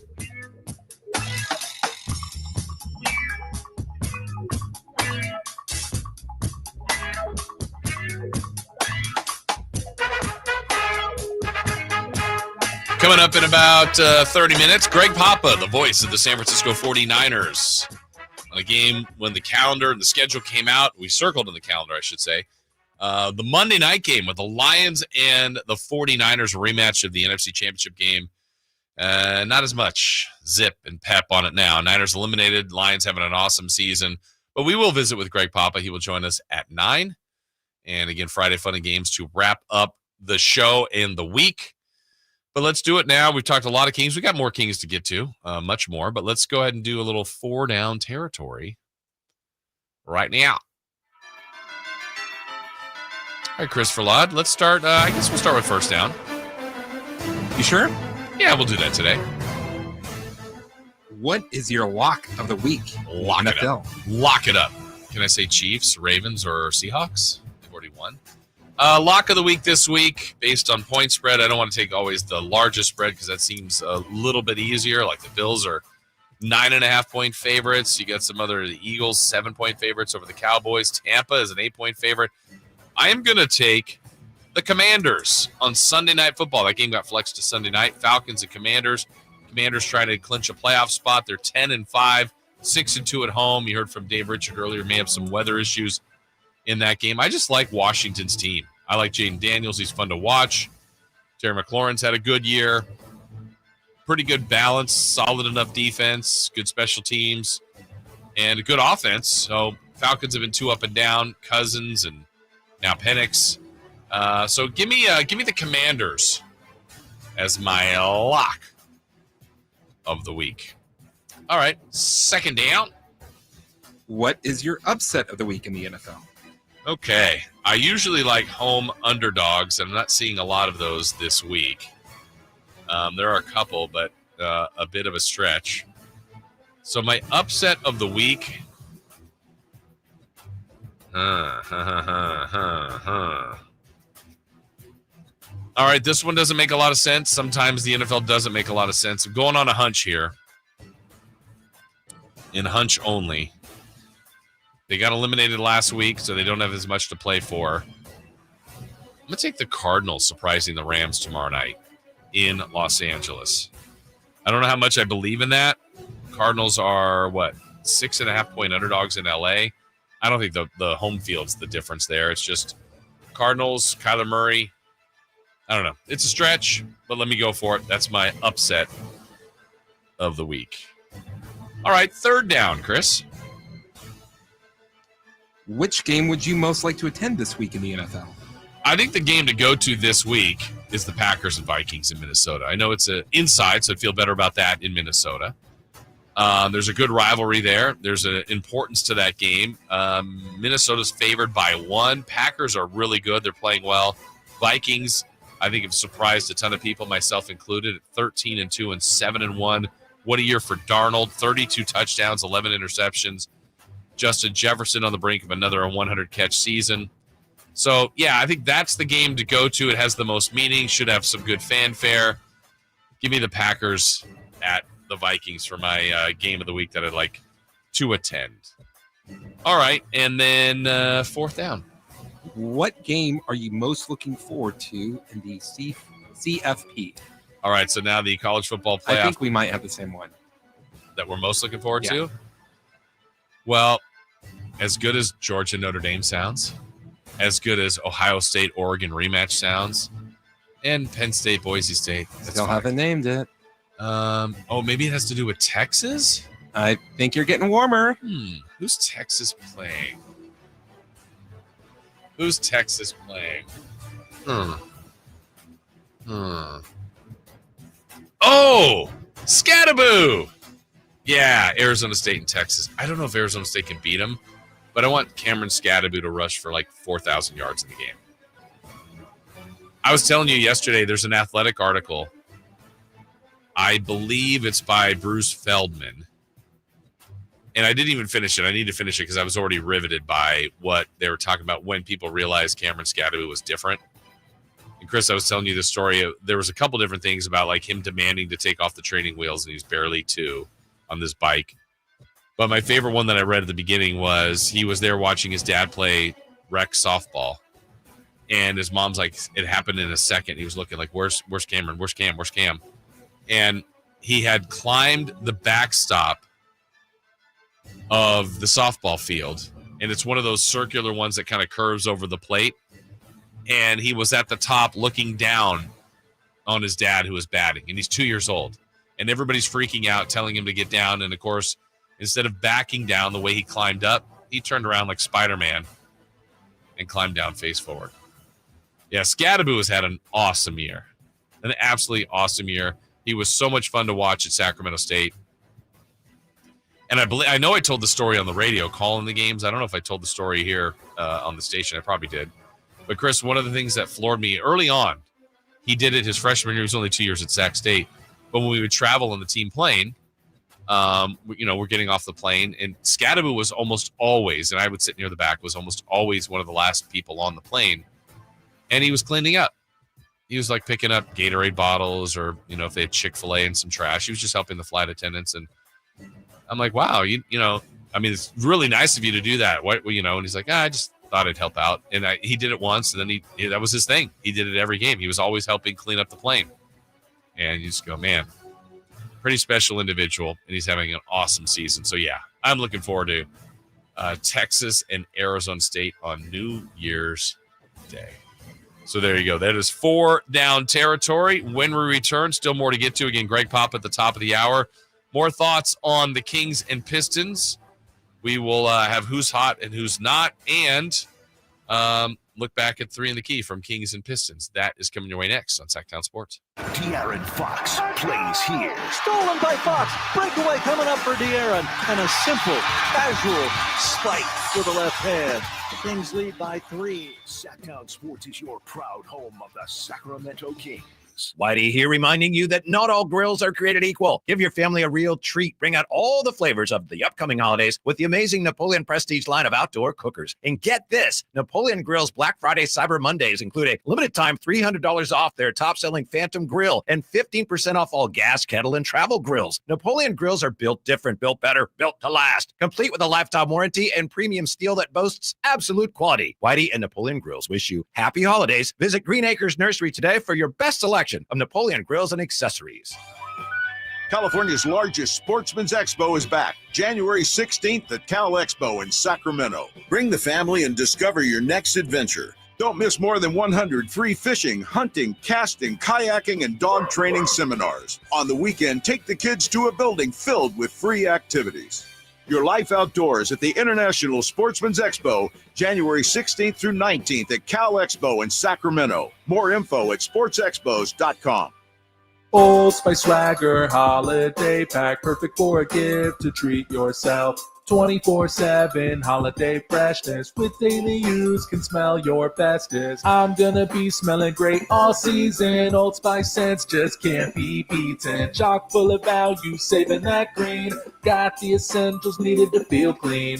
Deodorant, hair, body wash, and spray. Celebrate your holiday the Old Spice way. Ho, ho, ho, ho, ho, ho, ho, ho. Okay, I have to tell you, I was just looking on eBay where I go for all kinds of things I love, and there it was. That hologram trading card. One of the rarest. The last one I needed for my set. Shiny like the designer handbag of my dreams. One of a kind. eBay had it, and now everyone's asking, ooh, where'd you get your windshield wipers? eBay has all the parts that fit my car. No more annoying. Just beautiful. Whatever you love, find it on eBay. eBay. Things people love. Seasons change, but if you hope to stay healthy, your body needs to stay active year-round, whether that's in the gym or on the trail or at work, and that's where the Good Feet store can help.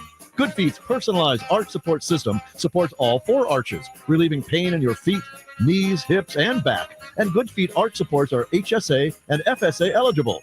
Visit goodfeet.com for an appointment or stop in for a free fitting. The Good Feet store in Sacramento, Roseville, Vacaville, and in Reno on South Virginia Street. Welcome back to another exciting game day. Grab your rally towels, throw on your jerseys, cheer, shout, and save on your gas. That's right, sports fans win big on home game days. Score instant savings of 25 cents per gallon on Shell V-Power Nitro Plus Premium Gasoline with the Fuel Rewards program. And that's a victory for you and your tailgate team. Download the app, join the Fuel Rewards program today, and game on. Restrictions apply. Limited time. At participating Shell stations. For more details, visit fuelrewards.com. What's up? We're talking to Chad Hoblet of Hoblet Dodge, Chrysler, Jeep, Ram, and Woodland. Chad, you got to tell me what's going on for the Wrap Up the Year sales event. Wrap up our biggest savings of the year with up to $17,000 off MSRP on new 2024 Ram heavy duties. Plus, with over 400 new Rams available, including the hard-to-find heavy duties, your perfect truck is waiting at the Hoblet Ram Truck Center. That's a huge selection of Rams, and that's why Hoblet's the top Ram dealer in California, Chad. Not only do we have great deals on new Ram trucks, the Hoblet family dealers is growing with a huge selection of used cars at the Hoblet Certified Pre-Owned Supercenter, with over 220 vehicles available and over 45 under 20,000. Start selecting save through their whole inventory at HobletDodge.com. Unbeatable prices, unbeatable selection. Nobody beats Hoblet, period. $17,000 total net savings on select new 2024 Ram 2500 tradesmen's after $10,500 factor rebates and $6,500 dealer discounts. Rebates include $3,000 Hoblet inventory coupons while supplies last, $2,000 trade-in assistance on qualifying trades, $500 upfit, $2,000 California commercial business bonus cash, business ownership, and $500 upfit required. 5 months net savings. Sample VIN 357313. See dealer for details. What's hot and what's not? Brought to you by American Energy Heat and Air, making the uncomfortable comfortable. Head to AmericanEnergyAir.com to find out more. What's hot? Yeah, hot. Real hot. And what's not? It's not good. Brought to you by American Energy Heating and Air, Sacramento's complete heating and cooling company, and second opinion partner. All right, we're about 15 minutes away from the voice of the 49ers, Greg Papa, joining us. But it is time, as you heard, who's hot, who's not. Chris, let's start with who's hot. Jaden Ivey. Oh, great. He is the second player in the past 20 years to convert a game-winning 4-point play with under 5 seconds left in the game. Congrats to him. Do you have the other player? Luke Kennard. Oh. Clippers 35-point comeback at Washington. Would not have guessed Luke Kennard. Luke Kennard and Jaden Ivey have the only 4-point plays in the last 20 years to win a game. Huh. With less than 5 seconds left to go in the game. Well, basically, yeah, to win it. Okay. Wow. All right. Well, congrats, Jaden Ivey. I guess the Kings should have drafted him. Okay. Who's not? The Chicago Bears. They've lost 9 games in a row. The good news is they've only committed 6 turnovers in that game. It's the fewest turnovers during a 9-game losing streak in NFL since 1950. That's the good news? Yeah. Okay. I mean, they're not giving the ball up. That's good. Yeah. I wasn't last night number 10 or in the 9 games before that, I guess. Let me see. Was that the 10th loss in a row last night? Ugh. Yeah. Ugh. Blah. Poor Bears. Poor Bears and their fans. Yeah, they should be used to it. Yeah, they should be. So it's okay. So they're fine. In Seattle, win is a win, right? They'll take it 6-3. Oh, good for them. So happy for the Seahawks. You love Seattle. Oh, we've got the 12th fan. We got the 12th man. What is your low-level city ranking? Seattle and Kansas City? Not Kansas City, St. Louis, excuse me. So if there was a World Series that had the Mariners and Cardinals, I think I'd be doing what I did for the last World Series. Oh, enjoy it and embrace it and love it? No. Not watch it? Yeah. Oh. I couldn't even root for Joe Kelly on the Dodgers. They didn't even have him on there. You should have rooted against him because they didn't have Joe Kelly. I was hoping for like a never-ending game that they just both gave up, and there was no World Series winner. I wish the players just would have went on strike right then. I don't even remember who won the World Series. The Dodgers did. Oh. I saw something stupid that they were selling dirt from certain games. I know when Dave's here, we always talk about like collectible, like, no. I mean, how do you verify that it's the real dirt? And do you even want the dirt? And what do you do with it? Well, it comes from MLB, so. Oh, so you know it's on the up and up. Yeah. Couldn't be anything nefarious there by any means. No way. It wasn't like the dirt next to the dugout that had all the spit in it that they're cleaning off between games. With seeds and gum and dip and all different just gross stuff that's all combined.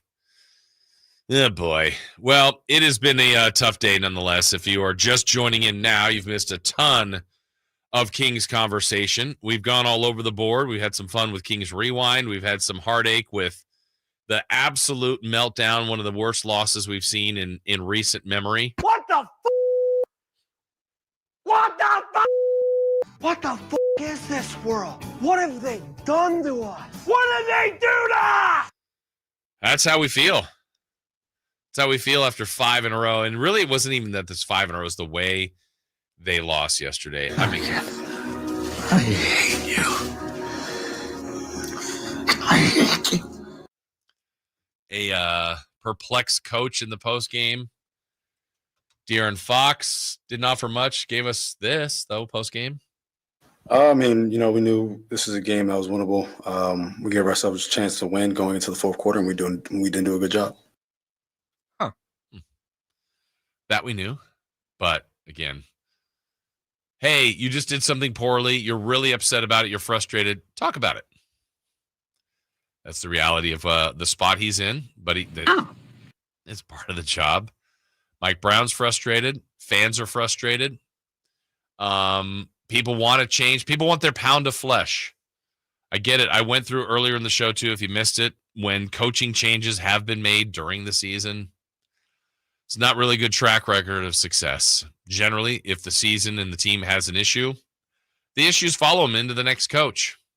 That's for the most part. The most recent one we had was last year when Milwaukee was actually 30-13 with Adrian Griffin. And then with Doc Rivers, they went 17-19. So they were dramatically worse, actually, last year after the change. That doesn't mean that's exactly what would happen if they made a change there. Could a roster change happen? Certainly. I think the one that just won't, I'd be surprised if a front office thing happened. That's kind of a little bit of an oddity. That's, with the trade deadline coming up, I just think you're kind of, I don't know. There's generally an order to it, but I think everyone should feel like they're playing for their jobs, coaching for their jobs. I don't think that's wrong to have that kind of pressure behind you. They'll want to ignore it, but Mike Brown's done this enough. He's been replaced. He knows if he keeps losing, at some point you get to the point of no return. Monty McNair, the same thing, and the players, the same thing. The trade deadline's coming.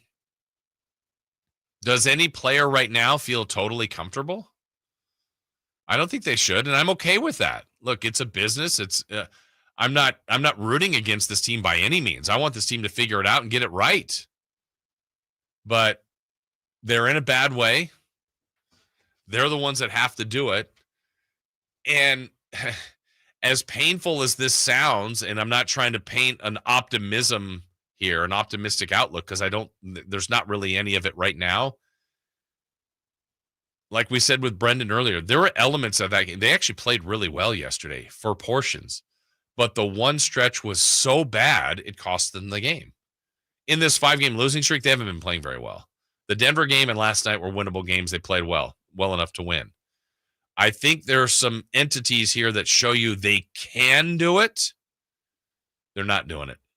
That's the problem. Of this homestand, Nuggets was winnable. The one against the Lakers was winnable, and this one was winnable. Yeah, the second one with the Lakers, They were better. The first one, I just hated that game, and that was a really bad game. But those are 3 games that they could have won. Yeah. And if this was the 22-23 team, I think they would have won those games. Yeah, that for whatever reason, and it can be year to year, they were just, if there's such a thing, more clutch. So then if you're talking about after last night going 3-2 in a homestand, it's like, totally different. They got this turned around. Yeah, of course, they got a couple of bad losses. It hasn't looked best, but this is the team that is what we thought they could be. Yeah, if they did the 3-2 homestand, if they did that, right? Obviously, they did. They're 0-5. If they did 3-2, they would be like last night. If they win and they win comfortably, like they were doing, like they just take care of business. Like, wow, okay, they did that without Sabonis. Good job by the good team win. They'd be 16-15. That's just this homestand, and they'd be in 8th place, right? And it's not only that; it's the close losses at home, the close losses overall. 6-12 at home, no excuse for that. 3-11 in games decided by 5 points or less, and 2-6 in games decided by 3 points or less. That's the part that shows you it can be different, but it also, you have to dissect. You can't just go, well, you play another 14 games close, they'll win them. That's not the way it works. Why are they not winning them? What are they doing wrong to lose these close games? And of those close games, how much is it like they're losing by double digits, like early on in the game, and Some they have of to it. crawl their way back? Yeah. This one was the opposite, right? Where they had the double-digit lead and couldn't hold it. Some of them, they've had double-digit comebacks and just fell short. This team is going through it. There's no doubt about that. And with good teams, when you're up big and you're going up against them, it's almost like, crap, we're not going to beat them. Like, this sucks. They're just doing what they're doing. Right. With the Kings, it doesn't matter how much they're up by. You're thinking like, well, we're still in this. They're going to choke at some point. Mm-hmm. We don't have to worry. If we just play our game, they're going to do something stupid at some point to where we could turn things around. Yeah, I didn't even get the feeling Detroit totally believed that they could do it, but then they just started to do it, and there they were. And, I said this yesterday in the pregame show that Detroit was probably thinking much like the Lakers, like Indiana, look, the Kings are struggling. It's probably a dangerous team to play, but let's let them figure it out after we get out of here. And Detroit got out of there and got a win. All right, let's do a quick recap of how we did on our 3 in the Key. 3 predictions from yesterday's game, just between Chris and I. We asked the last King to score. So this is any point. Chris, you said Isaac Jones. I said De'Aaron Fox. De'Aaron Fox got the last basket, but factually, Kevin Huerter was the last one to score. He had 2 free throws. It was the last King's points. This one's great. We had a Murray versus Ivy comparison because they were drafted one after another. Chris, you and I, as far as point differential on this, we tied. I said it'd be 10 for Keegan, 20 for Ivy. You said 12 for Keegan, 18 for Ivy. It was 11-19. So we were both one off on each side. And then the random stat, I predicted that Mike Brown would be frustrated last night, which he was, but I said he was going to get a technical. He was due for one. He did not. But Chris, you said frustrated isn't the word for it. This is. That's exactly how he felt post-game. You said Keegan Murray would get a double-double. Well, he had 11 points and 12 rebounds. So well done. We'll have some predictions for the Kings and Lakers in the next hour, but also in the next hour, Friday Fun and Games, what to watch, celebrity birthdays, more on Kings and Pistons and Kings Lakers coming up. But Greg Papa, the voice of the 49ers, will join us when we start the 9 o'clock hour next. Trying to find out where to catch your favorite team's games? Are you a fan of the Kings, Niners, and the NFL? Well, Sacktown Sports has you covered. Touchdown! San Francisco! It's all on his shoulders. Fox rocks. He fires for the win. He's got the triple. Catch all your Kings, Niners, and NFL games all year long on Sacktown Sports and SacktownSports.com.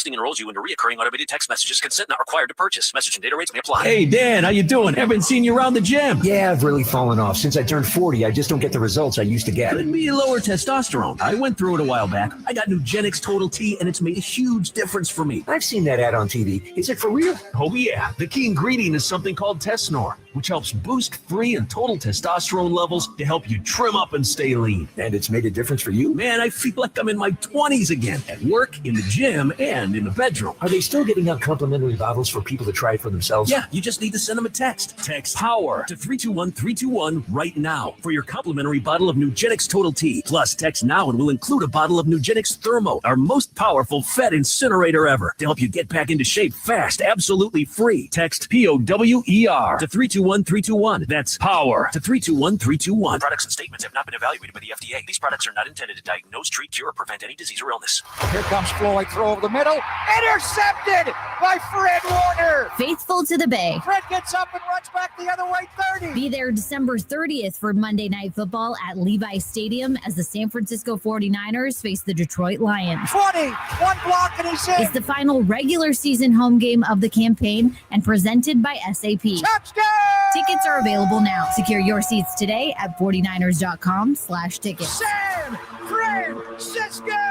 I'm Craig Ashton with the injury law firm of Ashton & Price. It may sound contradictory for a personal injury firm to wish you a safe holiday season, but we at Ashton & Price wish that no one has to suffer an injury in an automobile collision. But if you're an accident injury victim, you can lean on Ashton & Price to do all the legal legwork and introduce you to the best medical care providers in the area. So during this holiday season, you can focus on your health and your family. So from all of us at Ashton & Price, we advise you to have the happiest and safest of holidays. Remember, for the best advice, don't think twice. Call Ashton and Price. It's the year-end sell-a-thon at Folsom Lake Ford. Get last chance year-end savings on your favorite new Ford models. Low payments and low finance rates while they last. Shop Folsom Lake Ford and tell them DC sent you. FolsomLakeFord.com. Hey, it's Carmichael Dave for American Energy Heating and Air with a question. Have you recently had a technician diagnose your HVAC system and you were a bit surprised at how much it cost? Or did something seem off about their quote? Because at American Energy, they take pride in giving you honest, straightforward solutions to get that system up and running. Have their qualified technicians come out and give you a free second opinion. It's free. You got nothing to lose but some dollars off of that original quote. They're making the uncomfortable comfortable. They've been doing it since 1981, serving the greater Sacramento area. A+ with the Better Business Bureau. That's why they keep having customers coming back for more and more and more. You can call them and set that appointment at 916-520-9990. That's 916-520-9990 or AmericanEnergyAir.com. Call 916-520-9990 now. Sacramento's premier country music festival, Country in the Park, is coming back May 16th and 17th at Cal Expo with Bailey Zimmerman, Billy Currington, Cole Wetzel, Nate Smith, and more. You'll enjoy food trucks, rock walls, and a mechanical bull, line dancing, and more. Single-day GA tickets start at $52 at CITPFest.com. It's Country in the Park, May 16th and 17th with Good Guys Heating and Cooling. Find out more at CITPFest.com. All guests come to you from the Folsom Lake Honda Hotline. Folsom Lake Honda, your one-stop Honda shop. KHD1 Sacramento, KYMX HD3 Sacramento. From the Power Business Technology Toshiba Studios, Sacktown Sports 1140. The Carmichael Dave Show. He's on the microphone when he's not on the microphone. He's playing a song, and when he's not playing a song, he's on the microphone. And then boom, with Jason Ross. No, he didn't. Yes, he did. Call or text at 916-339-1140. It's the Carmichael Dave Show with Jason Ross on Sacktown Sports.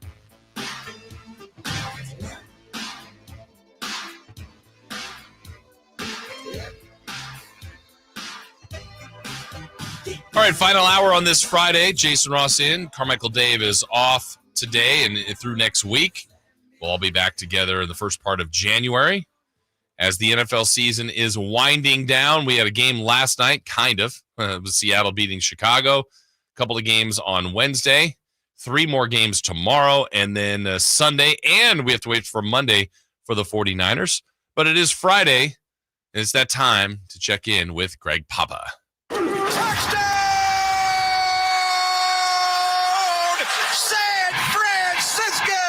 He has nearly 40 years of broadcasting in Northern California. The voice of the San Francisco 49ers, Greg Papa. Sponsored by Sunpoint Public Adjusters, the gold standard of the public adjusting industry. Well, let's bring him in. Greg Papa, the voice of the 49ers, joining me, Jason Ross. Greg, how are you? Jason, how are you? Happy holidays. Happy New Year to you. How are you? Thank you. I'm well. Thank you. I'm going to start off football for a second because you would know, and you know everything Bay Area, and I was absolutely floored. I was off for a couple days, and when I heard the news about Ricky Hendrick, that's my childhood hero. I love Ricky. Never had a chance to meet him. I know you did. I just would love your perspective on what a great loss that was for baseball, for Oakland, and for everybody. Well, that was a week ago. We just got to the hotel in Miami, and Friday night the text started pouring in. Is it true what we're hearing? That I'm like, what's going on? And they thought Ricky had passed away. He had pneumonia, and it was a bad case of pneumonia, and he was asthmatic on top of it. And Christmas would have been his 66th birthday. Okay, so it was I just saw him. When the A's played their last games in Oakland. I was there the Tuesday night before and saw him that night and saw a lot of the guys. And then he and Stu threw up the first pitch, and he looked great. I mean, I thought Ricky would play baseball forever. Yeah. He played when he was 46 in the semi-pro league in San Diego. I never thought we'd lose him before his 66th birthday. And, we lost Billy Martin on Christmas Day many, many years ago for an entirely different reason. And, Billy and Tom Troublehorn of the Miners, but Billy let him run, let Ricky run, and Billy ball. And 130 stolen bags in 1 year, and the career accomplishments, the run scored record, everything. And I did the A's games for 14 years. And my first year was 1990. They traded for Ricky to get him back in 89, June of 89, and they took off. He was the last piece of an amazing lineup to lead him off and bat.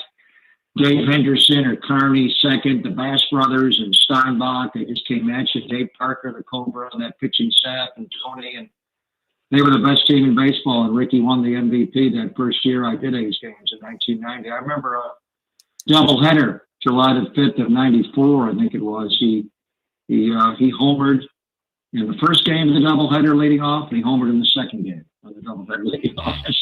That's what he was. And one of the best of all time. So this is hard. I mean, 2024 has been a hell of a year for so many in the area. Sports teams have not done well this year, but we lost so many. Al Adels and Cha-Cha Orlando Cepeda in the Bay Area, and nationally we lost Jerry West and Bill Walton, and just so many to name. But more than anything, I remember in the year 2024, we lost our two 24s. We lost Willie Mays and we lost Ricky Henderson. Yeah, just titans of the sport for sure. Well, Greg, let's transition if we can here to the 49ers. I know when the schedule came out, I personally was very excited for what this Monday night game could have been. The Lions have held up their end of the bargain. We know why it hasn't worked out for the Niners here, but what does San Francisco still try to accomplish on Monday when they take on the Lions? Play with pride, clean things up. Just too many penalties in Miami, 11 penalties. Season high, and they've had games where they've had too many, but by and large, they've not been a heavily penalized team. They're just not playing tight. It's making a lot of mistakes, whether it's post-snap or pre-snap or during the play. They got to tighten it up. They're not playing well enough. And first and foremost, they are facing one of the most explosive offenses this league has ever seen. Detroit's going to score over 500 points. And they're going to do it in 16 games, assuming the Niners, don't shut them out. They're at 493, I think, right now. They're averaging 33 points a game. They're second in total yards. They're sixth in rushing. They're second in passing. They're great on third down. They're great in the red zone. Even if you get them stopped on third down, Dan Campbell will go for it on fourth down. He's 18 of 26 on fourth downs, and mainly they go when it's fourth down and 3 or less. But their offense is explosive, and they're without David Montgomery, the big back, but Jahmyr Gibbs, Amon-Ra St. Brown, Sam Laporta. They come at you. Jameson Williams and Jared Goff is he's playing the best football. I think they're better than they were when we saw them last year on January 28th of 24, Jason, the championship game, because they've lost a lot of people on defense, obviously, losing Aiden Hutchinson and Lee McNeil, but mainly Hutchinson, major loss. But they're better in the secondary. They drafted Terrion Arnold and brought in Amik Robertson in free agency, and they got the two safeties, Joseph and Branch, that are great players. But Goff is better. And the reason we beat them last year in the NFC title game was the legs of the quarterback. Brock ran for first downs over and over again, 21-yard game, 21-yard game, 10-yard game, to set the Niners up to make that epic comeback. And where conversely Goff just could not reset his feet when he got pressure. And mainly there were a couple of huge fourth downs in the second half of that game where he could not reset his feet. And that was the difference in the game. But it's not technically going to be a rematch. The winner of this game is not going to the Super Bowl. And even if Detroit loses, they can still do what they want to do this year. And the Niners are playing it out. But you got to play with pride. You got to tighten it up. You got to play. This is the best team. Buffalo was a real challenge. But dealing with these guys and their offense, and I'm going to bring back memories of last year, that championship game. We can't forget that comeback. That was the greatest comeback in the history of the championship game in the NFL. They came from 17 down, 24-7 at halftime. I thought it was over. Detroit looked unstoppable in that first half, and the Niners came back to be a ricochet to Sean Gibson strip and recovery by Eric Armstead. McCaffrey's run down the right sideline where he landed literally on his head and then had to come out. And I mean, that's the loudest I've ever heard rebounds. That was just incredibly loud. And so it's not what we thought when the schedule came out. We thought this would be for the 1 seed. They're battling for the 1 seed with Minnesota.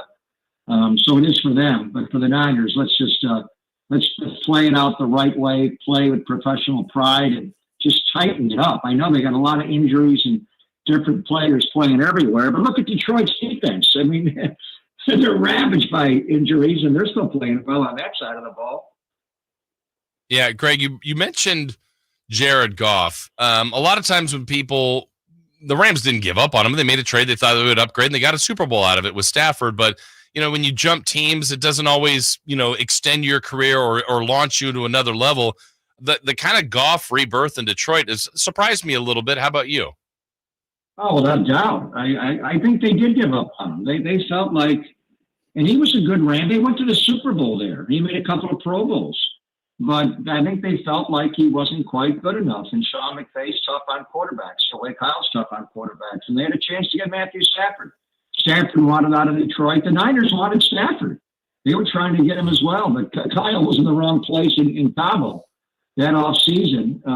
Stafford and Andrew Whitworth were hanging out, and Sean McVay's there. And I don't know how many tequila shots they did before he's traded. And they gave up a lot, draft picks and to get Stafford. And Stafford's first year, they won the Super Bowl in L.A. So Goff's sitting there in Detroit like, what's going on? And they weren't good. They lost. Dan Campbell lost, initially. I think they were 13-1. And now look at him. And he is better. He's a great thrower. He's the number 1 overall pick in the draft. And we obviously saw him, locally at Cal and Marin Catholic in high school. And, what a talent. But he's not, he's not the best resetting his feet. That was the one thing with him. I think he's gotten better at that. I've seen him reset his feet a lot this year. When he's flushed out of the pocket, there was one scramble against Buffalo where he was able to get out to his left. He ran for a first down. They're rolling the pocket a lot to get him out on the perimeter, get him off the midline, and he is showing that reset of the feet. So I don't think he's going to win the MVP this year. I think it's coming down to Lamar Jackson and Josh Allen of Buffalo, but he's right there. His numbers, he's thrown for over 4,000 yards. He's got 33 touchdown passes, low interception total, and he's got 2 more games to go. So he can wind up with like 4,600 yards. He's having a great year, and they win. And so I think Goff, his career resurgence, change teams like this and play as well. He's got 13 wins. He had 13 with the LA Rams. The only other 2 quarterbacks in the history of football to have a pair of 13-win seasons, or a 13-win season, I should say, with 2 different franchises, are the guys that have defined quarterback play this century. Peyton Manning and Tom Brady. Wow. And Jared Goff is the third. He won 13 with the Rams, got into the Super Bowl, was confused by Belichick's defense, and for whatever reason, McVay wanted to upgrade, and they already gave him a big contract, so they had a lot, making that deal. And now he's got 13 wins with the Lions, and they got 2 more games to go. They could wind up 15-2 this year. Incredible. On the Niners side of things, Greg, do you expect Garendo to play tomorrow or Monday?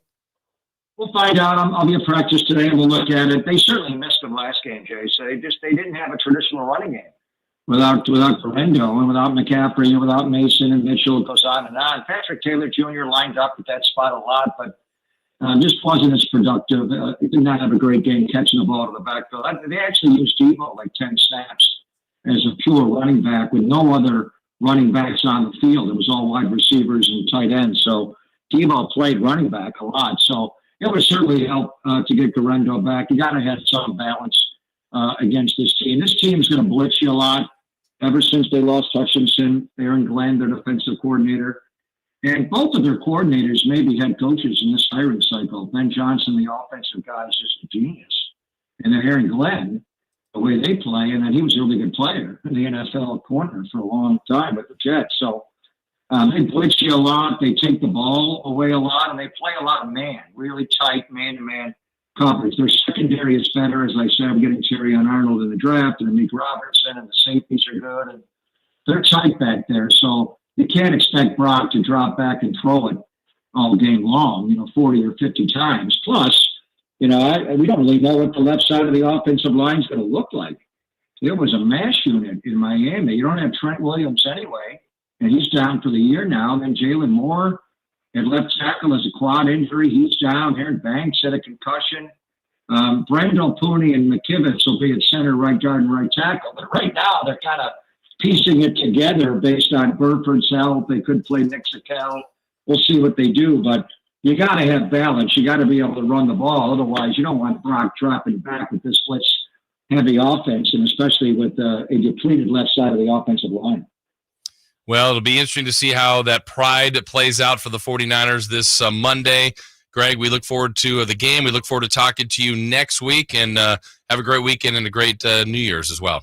Thank you, Jace. Happy New Year to all of you. We'll talk next week before the Arizona game, and look forward to 2025. They got a lot of draft picks. They got a lot of decisions to make. This team has got to improve in the offseason. No doubt. Thank you, Greg. Appreciate it. Thank you, Jason. All right, that's the great Greg Papa, the voice of your San Francisco 49ers. Break time for us. When we come back, some final thoughts on the Kings and Pistons, and we'll do a 3 in the key for the Kings and Lakers tomorrow night's version. That's coming your way next. You never know what you might hear when listening to a Sacramento Kings game. Out of Keegan, going for another triple. Man, is he feeling it. Keegan, can he do it? Yes, there's number 11, Keegan Murray. Keegan steps back.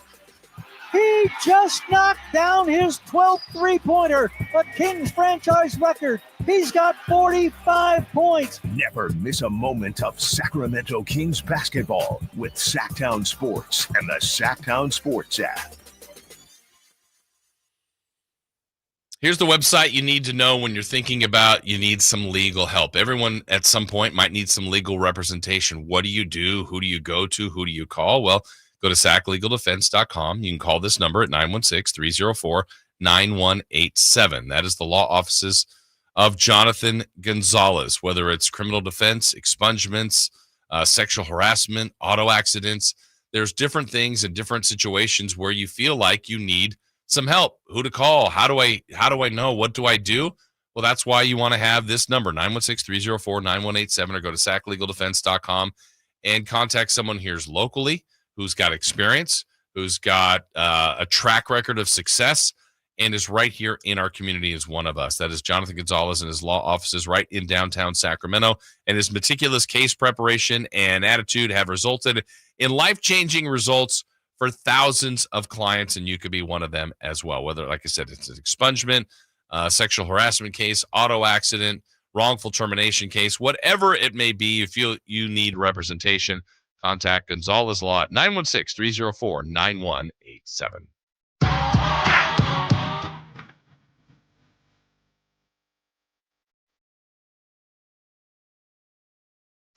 The only place in the morning to get your sports fix. Live and local. The Carmichael Dave Show with Jason Ross.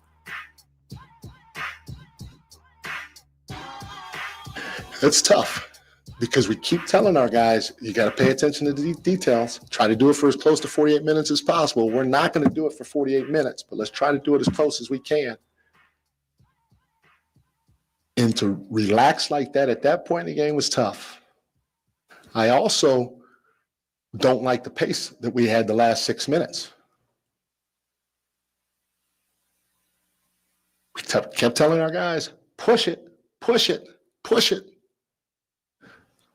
Drive it, kick it, just like we did most of the game. Drive it, kick it. And we come to a complete stop with about 6 minutes to go. 3 minutes to go, we're rolling the ball and walking it. Going against a set defense every time. Somehow, some way, we got to pay attention to details for a little longer, especially down the stretch of the game. And we got to keep our pace up. Yeah, I mean, coach is asking for details from the players. I agree. I absolutely agree. I would have some details for the coach, too. I mean, my own little criticisms, too. I said it earlier. I didn't like when both Fox and Monk were off the floor in the fourth quarter. I didn't think you had a really good facilitator on the floor for the Kings. You also obviously didn't have Sabonis being out with the illness. The expectation is that he'll be good to go tomorrow. That'd be the expectation.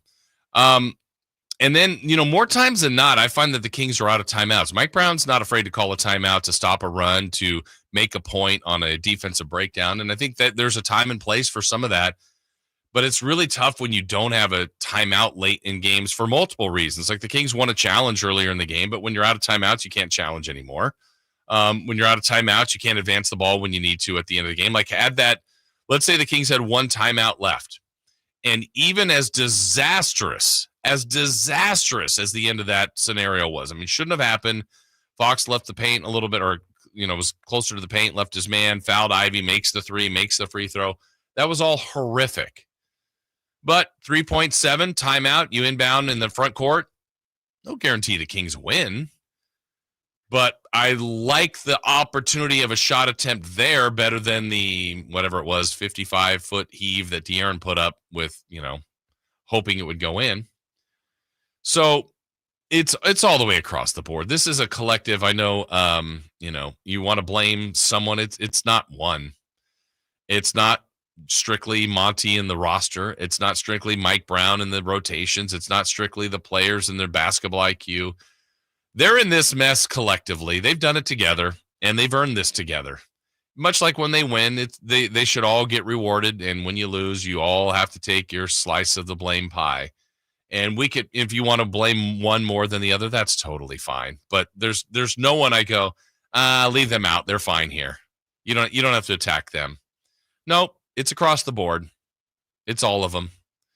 And I think the way out of it is collectively too. And so, it can turn quickly, much like this has, right? Look, leading into this homestand, I like that they fought back to 500. And it was like, look, here they are. They've kind of done the work. The problem with this 5-game losing streak, it's their longest in a couple of years. And even a little bit of a better stretch. Let's say in the next 5 games, they go 3-2. I mean, that's better than them in playing. Well, you've just knocked off 5 games and you've only cut off one on, being below 500. I mean, they're going to have to start doing 4-1s, 8-2s, that kind of thing, just to get back to above 500 or 500 and above and to really make the climb. But the schedule's more difficult coming up. They're obviously lack of confidence. I mean, I can't imagine a group that's confident. And yesterday, they were doing it without Sabonis and playing well and getting a lot of guys to play well.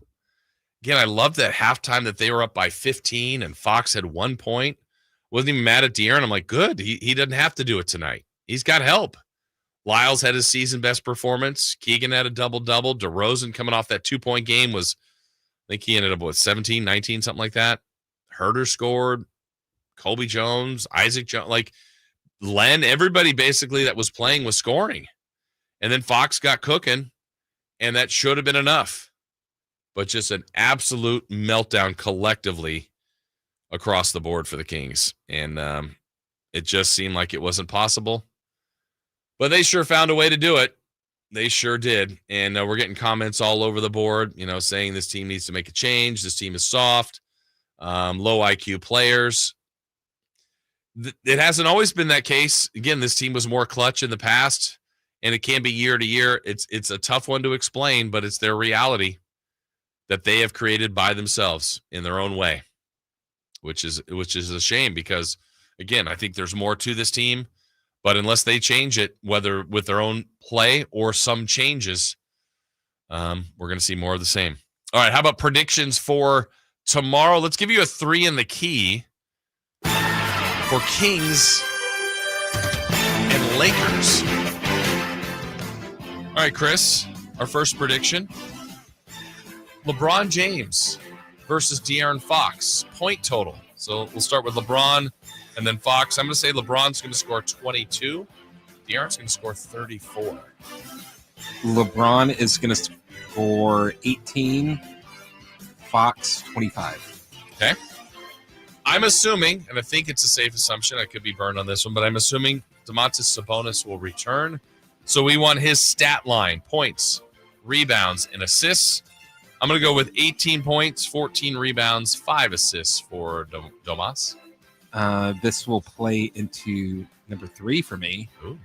I think he's going to have 20 points, 20 rebounds, 7 assists. Okay, so is your random stat a 2020 game for Domas? It is. Good job. He's going triple-double, but I didn't know 2020 game. Okay, so you can get a 2-for-1 there on that. I am going to go with my random stat. I don't have a winner in this, but we are going to overtime tomorrow night.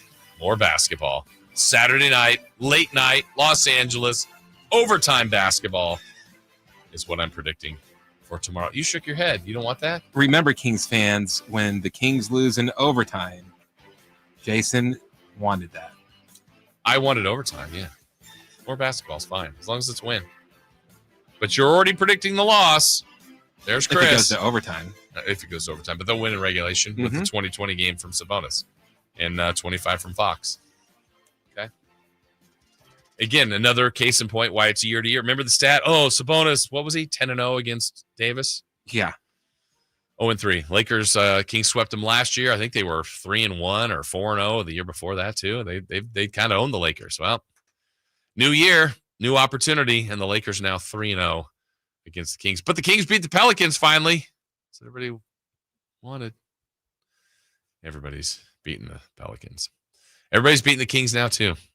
All right, break time for us. When we come back, it's Friday, so we'll have Friday Fun and Games to wrap things up. We'll have celebrity birthdays. We'll have what to watch and a little bit more coming your way next on Sacktown Sports. The only place you'll find Kevin Herter is Sacktown Sports. Herter's open, steps into three. He's got the triple. Hey, Sacramento, it's Kevin Herter, and you're listening to the home of the Sacramento Kings, Sacktown Sports. Your local sports leader. Sacramento weather is brought to you by Elk Grove Honda. I'm Tamara Berg in the KCRA 3 Weather Center. It's finally Friday. Out the door to a wet and windy beginning to the day. These showers will be decreasing, though, after daybreak, and the wind's going to start to ease as well beyond about 9 o'clock this morning. Rest of the day, a chance of a few isolated showers with highs in the upper 50s.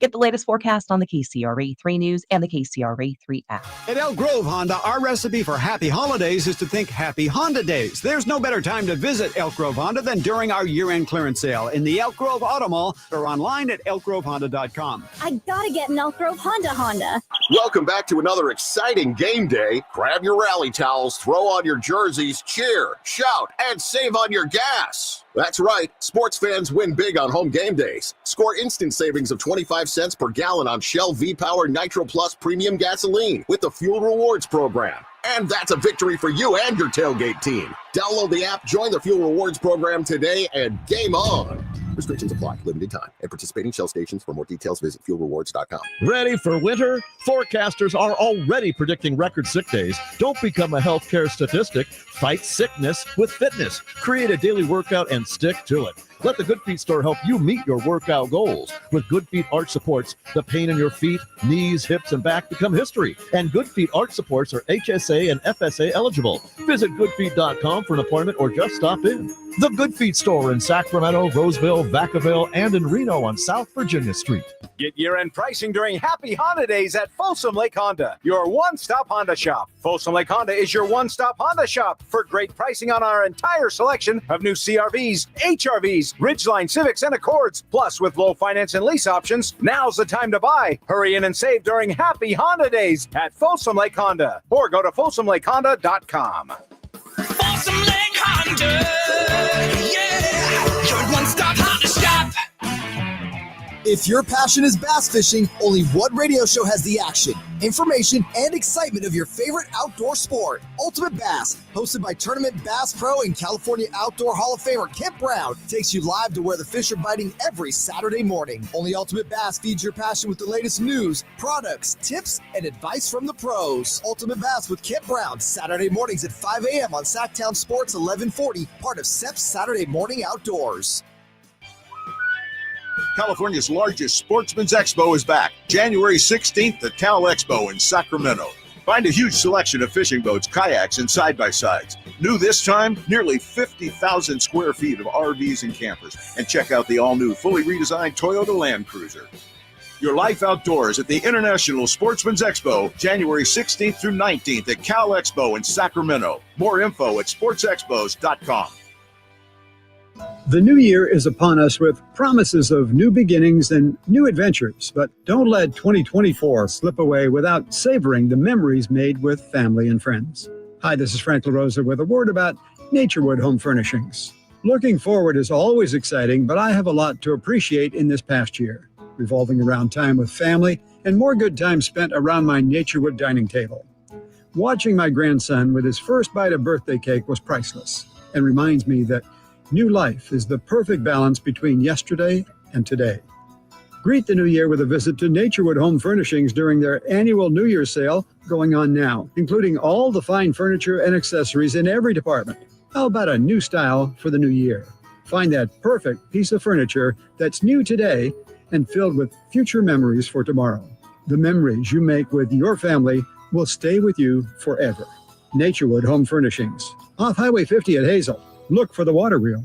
It's time to find your dream car at the Roseville Auto Mall. 17 award-winning dealers and the largest selection in Northern California. Now's the perfect time to save big during our end-of-year clearance sale at the Roseville Auto Mall. Driven to be the best. You know, when it's all on the line, you need a big-time closer, and that's especially true when it comes to your garage door. And that's why I recommend National Garage Door, 638-4554. Whitey Gleason here for National Garage Door. Whether you're looking to repair an existing door or get a brand new one installed, you need National Garage Door. Family-owned and operated. They've been around since 1974 because service is their number one priority. National Garage Door are the region's BSE. It's broken spring experts. Styles, prices, and quality of the new doors will amaze you. Our garage door was starting to sound kind of, and that's not good. So Kevin from National Garage Door came out. He said patching up the old one was an option, but we're getting a new garage door. We're pretty happy about that. National Garage Door sells quality Rainer branded garage doors. They offer sales, service, and installation on all residential and commercial doors and operators.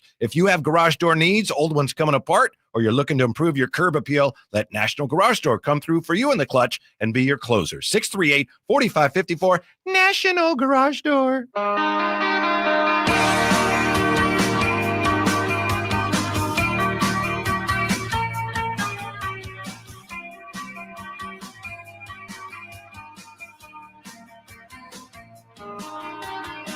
The Carmichael Dave Show with Jason Ross. Call or text at 916-339-1140. On Sacktown Sports.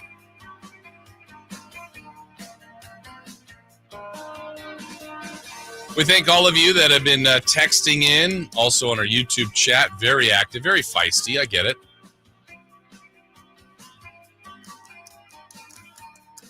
People have the trade machine out. People have coaching changes they want to make. What's George Karl up to? Oh, my. Ugh, exactly. That one seemed to be triggered by fans before. How'd that one go? The fans literally begged for it. Yep. Well, it was the roster. Okay. Thought it was the coach. Let me see. I had that here. Kings 1, 2, 3, 4, 5, 6, 7, 8, 9 times. 1, 2, 3, 4, 5, 6, 7, 8, 9. Yeah, 9 times in the history in the Sacramento Kings. So 40-year history, they've made a coaching change in season. In 1 year, they did it twice. That was a George Karl year. Michael Malone was 11-13. Ty Corbin then went 7-21. That's when fans were clamoring for George Karl. He went 11-19 the rest of the year. So that was a 29-win season. Kings did it a few years ago with Luke Walton, started 6-11, then went to Alvin Gentry, 24-41. They were a 30-win team that year. Westfall to Smart, they won 22 games in that season. Theus to Nat, they won, that was the worst year they had, 17-win season. That year was awful. Paul Westfall might be one of my favorite Kings coaches. Really? Yeah. Why is that? Because he did not like Sean Cunningham.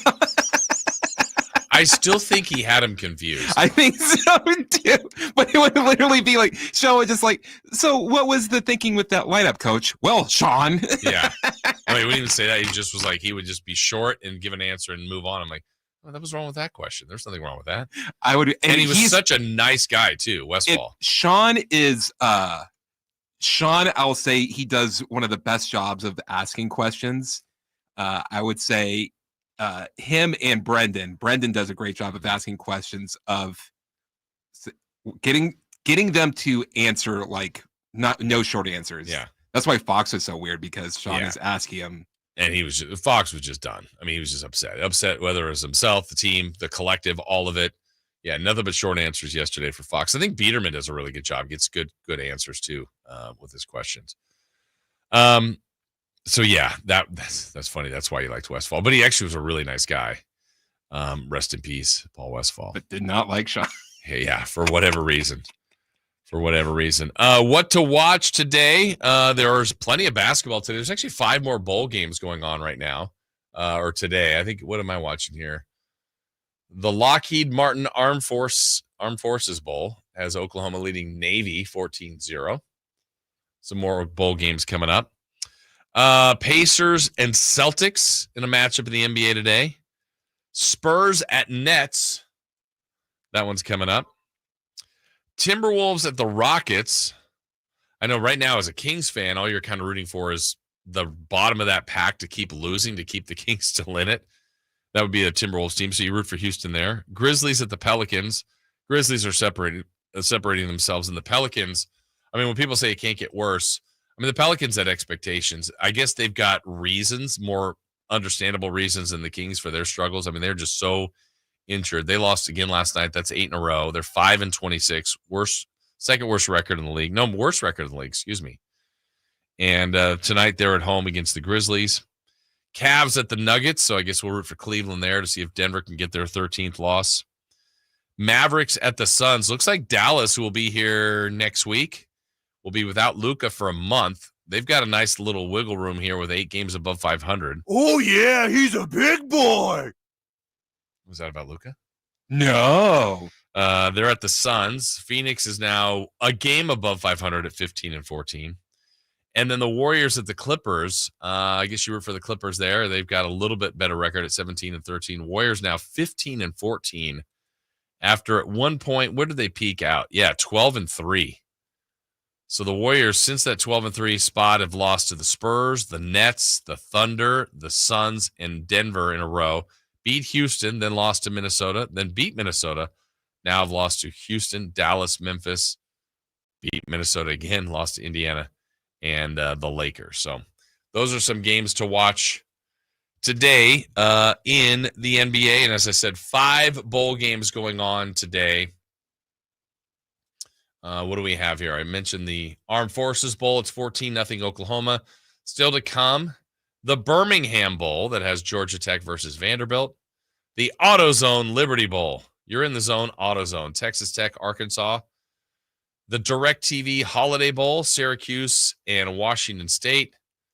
And then in the SRS Distribution Las Vegas Bowl, USC and Texas A&M at Allegiant Stadium later tonight. I don't know where your competition is, Chris, for celebrity birthdays. Yeah, there's no one around here. It could be a solo mission. Maybe the chat wants to do their best against me. You know what? We could do a caller. We've never done a caller. Caller or chatter? Caller or chatter. We'll see. If someone wants to partake in celebrity birthdays, there's absolutely no prize but saying you defeated Christopher Laud. 916-339-1140 or 1-800-920-1140 if you'd like to partake in celebrity birthdays. You could do that. Chat, you can as well. And or if Kyle makes it in studio in the next 30 seconds or so. But it is that time. It is time for celebrity birthdays, and birthdays are meant to be spent with family and friends, and nothing brings family and friends together better. JR must be on vacation because this is like a prime spot for him. This is his wheelhouse. But nothing brings family and friends together better than crumble cookies. All right, so you guys can weigh in. Oh, there's we got Kyle here. There he is. We got him. He's ready. All right, so on this day, December 27th, happy birthday. Chris, you and I were just talking about him earlier today. Oh, no movies came out this day. We got a good birthday list. I know that's your wheelhouse is movies. And, December 27th is kind of after the peak. But happy birthday today to Timothy Chalamet. Ugh. Wow. Timothy Chalamet. He is 29 years old. Big 3-0 for Timmy. We have a correct answer, and it goes to Christopher Laud. 29 for Timothy Chalamet. Happy birthday today to San Francisco 49ers quarterback Brock Purdy. Brock. How old's Brock? He is 28. Oh, no, he's only 25 today. We have a correct answer, and it goes to Kyle Ledbetter, 25 for Brock.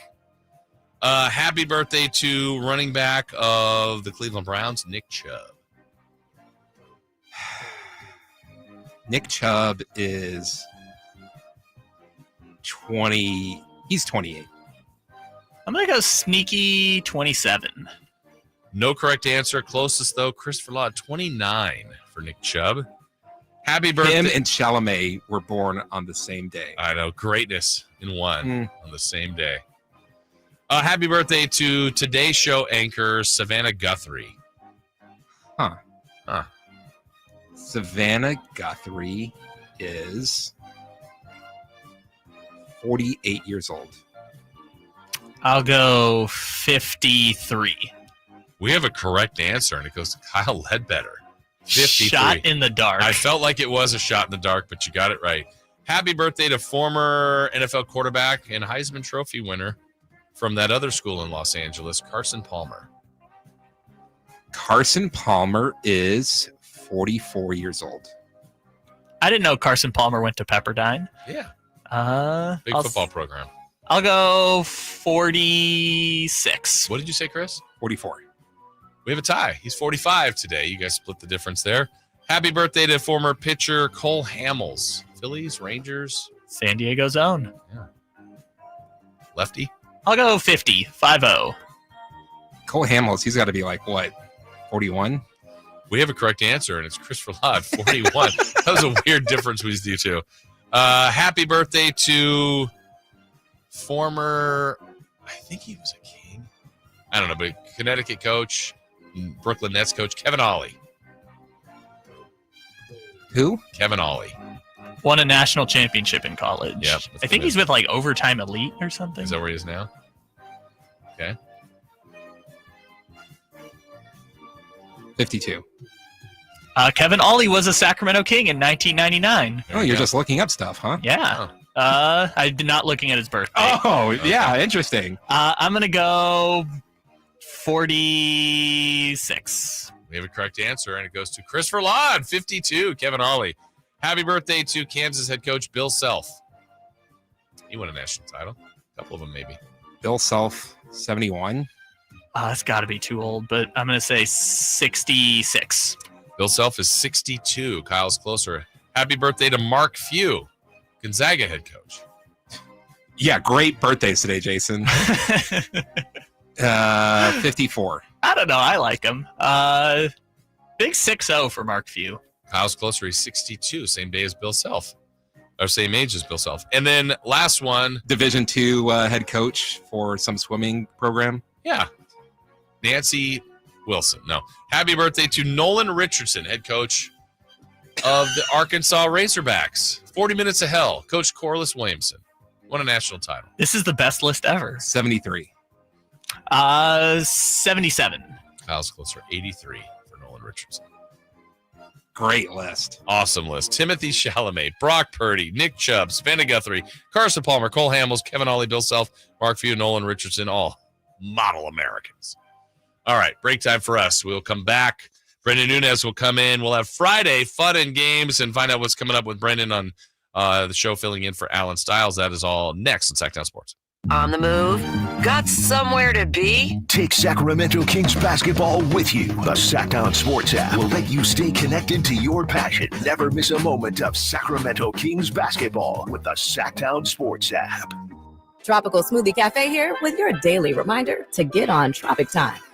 Take 10. Sip a refreshing smoothie and manifest at your cabana side. Slate hot yoga, treat yourself. Crushed back-to-back meetings, get that me time. Adults get a little extra today. You deserve a vacay. You're on Tropic Time now at Tropical Smoothie Cafe. And when you want a little snack with your smoothie, pair our new Hawaiian barbecue slider with our new caramelized pineapple smoothie for a match made in pineapple paradise. Limited time only. Getting quality employees to fill positions in your company is essential, but finding those people can be a major hassle unless you use ZipRecruiter. ZipRecruiter makes finding quality people a breeze. ZipRecruiter's advanced technology identifies candidates candidates with the right skills, sends you great matches, then you can easily invite them to apply.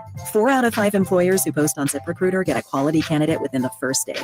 See for yourself. Go to ZipRecruiter.com/free to try ZipRecruiter for free. That's ZipRecruiter.com/free. It's the final days of the holiday everyone loves. Toyotathon at your Toyota dealer. Celebrate in style with offers like $2,000 cash back on the powerful Tundra. Or get a low-cost lease on a legendary Tacoma after an incredible $1,000 lease cash. Drive into the new year with a new truck from Toyota. These are the deals you've been waiting for. But hurry, Toyotathon ends soon. Toyota, let's go places. Offer available through TFS to buyers with premium rated credit. Ends 1/6/25. Golf to Go is brought to you by the Hagen Oaks Golf Super Shop. Here's Frank LaRosa. The new year is a great time for reflection, to appreciate all the good things in your life and to prepare your resolutions, or bucket list as I like to call it. 2025 would be the perfect time to introduce someone new to the game of golf. Let them in on the fun. Or if you've never played, it's a wonderful time to start. Maybe go to a driving range, maybe take an introductory lesson. Or if you're an established golfer, maybe you want to get fitted for a new set of golf clubs. Maybe you want to take some refresher lessons to sharpen up your game. Consider a golf getaway, either with your significant other or a group of buddies. It's a great way to play new courses, eat some tasty new foods, and certainly laugh a lot with your friends. If you normally use a golf cart, consider walking with a push cart, or maybe even lightening your bag and carrying your clubs. Go back and play where you played your first round of golf or your all-time favorite round. Remember why you play the game and how much it means to you. Leave the course in better condition than you found it. That's your Golf to Go. I'm Frank LaRosa. The sewer system. It's probably the last thing on your mind, and that's okay. Because at the Sacramento Area Sewer District, it's our first priority. As the region's largest sewer utility, we own and maintain thousands of miles of sewer pipe. And our job is to get to your sewer problem before it interrupts your life. So whether you've got a slow drain or a backup, call us first, day or night. The Sacramento Area Sewer District. It's a dirty job, but we're happy to do it. California, it's the Ford Year-End Sell-A-thon. 14 days of the biggest savings on an incredible selection. So visit your California Ford dealer now through January 2nd and get great offers across the lineup of Ford trucks and SUVs, like the built Ford Tough F-150 truck, part of Ford F-Series, America's best-selling trucks for 47 years and counting. Or the adventure-ready Ford Bronco Sport with GOAT modes to help you conquer the great outdoors. And check out the always electrifying Ford Mustang Mach-E with 0 to 60 thrills and 0 emissions. It's the Ford Year-End Sell-A-thon, and it's your chance to save. Whether it's gas, hybrid, or all-electric, now is the best time to get behind the wheel of your brand-new Ford truck or SUV and drive it home today. But hurry, these offers absolutely end January 2nd. So go to your California Ford dealer today, based on 1977 to 2023 calendar year total sales. We have finally made it to Friday. Let's end your week the right way with Friday Fun and Games On the Carmichael Dave Show with Jason Ross. That's right. We're here. The end of the week. It's been a weird week, uneven week with the holiday, but it is Friday. And in studio with us now, you heard him earlier on the show. How does this work? Are there two of you? Brendan, did you clone yourself? There's multiple. Brendan Nunes? There's Brendan, there's Brandon, there's a Nunes, there's a Nunez, Which a one are you? Nuns. Yeah. I don't know. We'll never know. The We'll original. never know. You got to figure out the answer. Yeah, the original, the real deal. What do you got coming up today for 4 hours? Today, filling in for Alan Stiles. Yeah, a handful of things. We're going to play back some of the Sam Amick audio that you had him on yesterday. I thought some good stuff in there about the potential future direction of the Kings. We're going to have Sean Cunningham come on the show a little bit later after Kings practice, which is around noon. So look for that around 1 o'clock. A little playing that by ear. And Frankie Cardicelli is going to come by during the show as well. A lot of Kings therapy for Kings fans. bring out there. That's what we do. Plenty of Costco guys references as Kings cowboy Frankie Cardicelli comes on a little bit later. But yeah, definitely a little bit of a therapy session, and I feel like there were a lot of other notable things in that Pistons game that I wanted to talk about. Yeah. And then everything got overshadowed. So I'm going to do my best to talk about a little bit some of the other stuff too, but obviously got to get a little bit of the venting out. I know. And it was so refreshing. Like, that was a really good version of Trey Lyles. Yep. New rotation. Yeah. A little bit of a tweak there. I mean, it was pointing in a really good direction. Yeah. But it's a results league. It is. And it's hard for that last play to not overshadow everything. Also, from my perspective, you can't really ask about anything else in those post-game pressers, it feels like. Yeah, no, that's the whole mood. It all that's changed. All that anybody's going to talk about there. De'Aaron's mood, obviously, was what it was. So hard to ask him much. Mike Brown's fired up to the point where you try to ask about something else, he's going to bring it back to, oh my gosh, we have to execute at the end of this game. And he said he drew up a play for how they were supposed to defend that. I don't even know what that means, but he did everything that he could. It does not mean executing in the way that they did. That is for sure. But it feels like he did everything he could. And for all people, it had to be De'Aaron Fox that goes and makes that foul. I know. And you write for our website, so does Frankie, but like the true deadline writers, like Jason Anderson has put it in the B, or other people, like they probably had stuff written, and it's like, because it's a game recap, this is how it's going. Throw it all out, because it doesn't. I mean, you could have some recap of the way, but it's really the last 10 seconds. Yeah, home games, I'm just doing like a post-game graphic, and Frankie's doing the article that we try to get up 5-10 minutes after the game. He looked at me at a point, he's like, God, I hope they don't blow this. I'm going to have to rewrite my entire article. Yeah. Sure enough, Frankie was in for a long post-game. It's a rewrite. Well, we're going to do a little palate cleanser because I know you got a lot of therapy coming up for the next 4 hours. So it's time for Friday Fun and Games. Today's game, I don't know if you've played before. I think you may have. I'm not exactly sure, but we'll find out. It's pretty self-explanatory. We'll have Kyle, we'll have you, we'll have Chris. Chris, I'll probably start with you because I know you've played this before. Basically, guys, we're going to have a 15-second clock. I'm going to give you a category, and it's going to almost be like how many, your confidence level and how many you think you can name in 15 seconds. Okay, good. I thought you have. So, Chris, you will be first. You'll be the first to bid. And our first category in 15 seconds, NBA head coaches. How many NBA head coaches can you name in 15 seconds? 4. 4. Okay. I'll take 5. Kyle? I could do 6. Chris? 7. Ooh. I'll take 8. Oh. I'll let it go, Chris. Chris? You can have it. All right, Brendan, 8 coaches in 15 seconds. Start the clock. Go. Mike Brown, JJ Redick, JB Bickerstaff. Do assistants count? No. Head coaches. We're going with, oh my gosh, I'm choking here. Doc Rivers, Tom Thibodeau, Kenny Atkinson, Joey Fernandez. 6. Oh my gosh. I ran out of time. You got in that panic. It was a long night last night. Whoa, I did get into a panic. Can't believe he forgot Jamal Mosley. I got really caught up on Will Hardy, and I can think of it right now, but I was like, Utah coach. And when your mind gets stuck, then you get stuck. But you got 6. Almost there. Not 8. The bid was 8. All right, we'll let you start the bidding here. We're going to change off sports here. We'll go dog breeds. Breeds of dogs. Oof, I'm not good at this. 3. Okay, Chris? 4. Kyle? 5. I think I'm going to leave it, to be honest. Chris? I could do 6. Kyle? Go for it. Okay, 6 in 15 seconds. Dog breeds. Chris, go. Labrador, Retriever, Chihuahua, Dachshund, Corgi, Bulldog. There you go. American Bulldog. Oh. English Bulldog. Okay. There you go. Nicely done. Labrador. All right. Kyle, you start the bidding on this one. We're going to go with, this is going to be Chris's wheelhouse. Christmas movies. Like 2. 6. 3. Oh, Chris already jumped to 6. Make him go higher. 7. 8. 9. I'm out of this. Okay. Go ahead, Kyle. Oh, no. 9 when you started with 2? You went too far. I was trying to bait Chris. Okay, let's do it. All right, 15 seconds. Home Alone, Christmas Vacation, Grinch, Die Hard.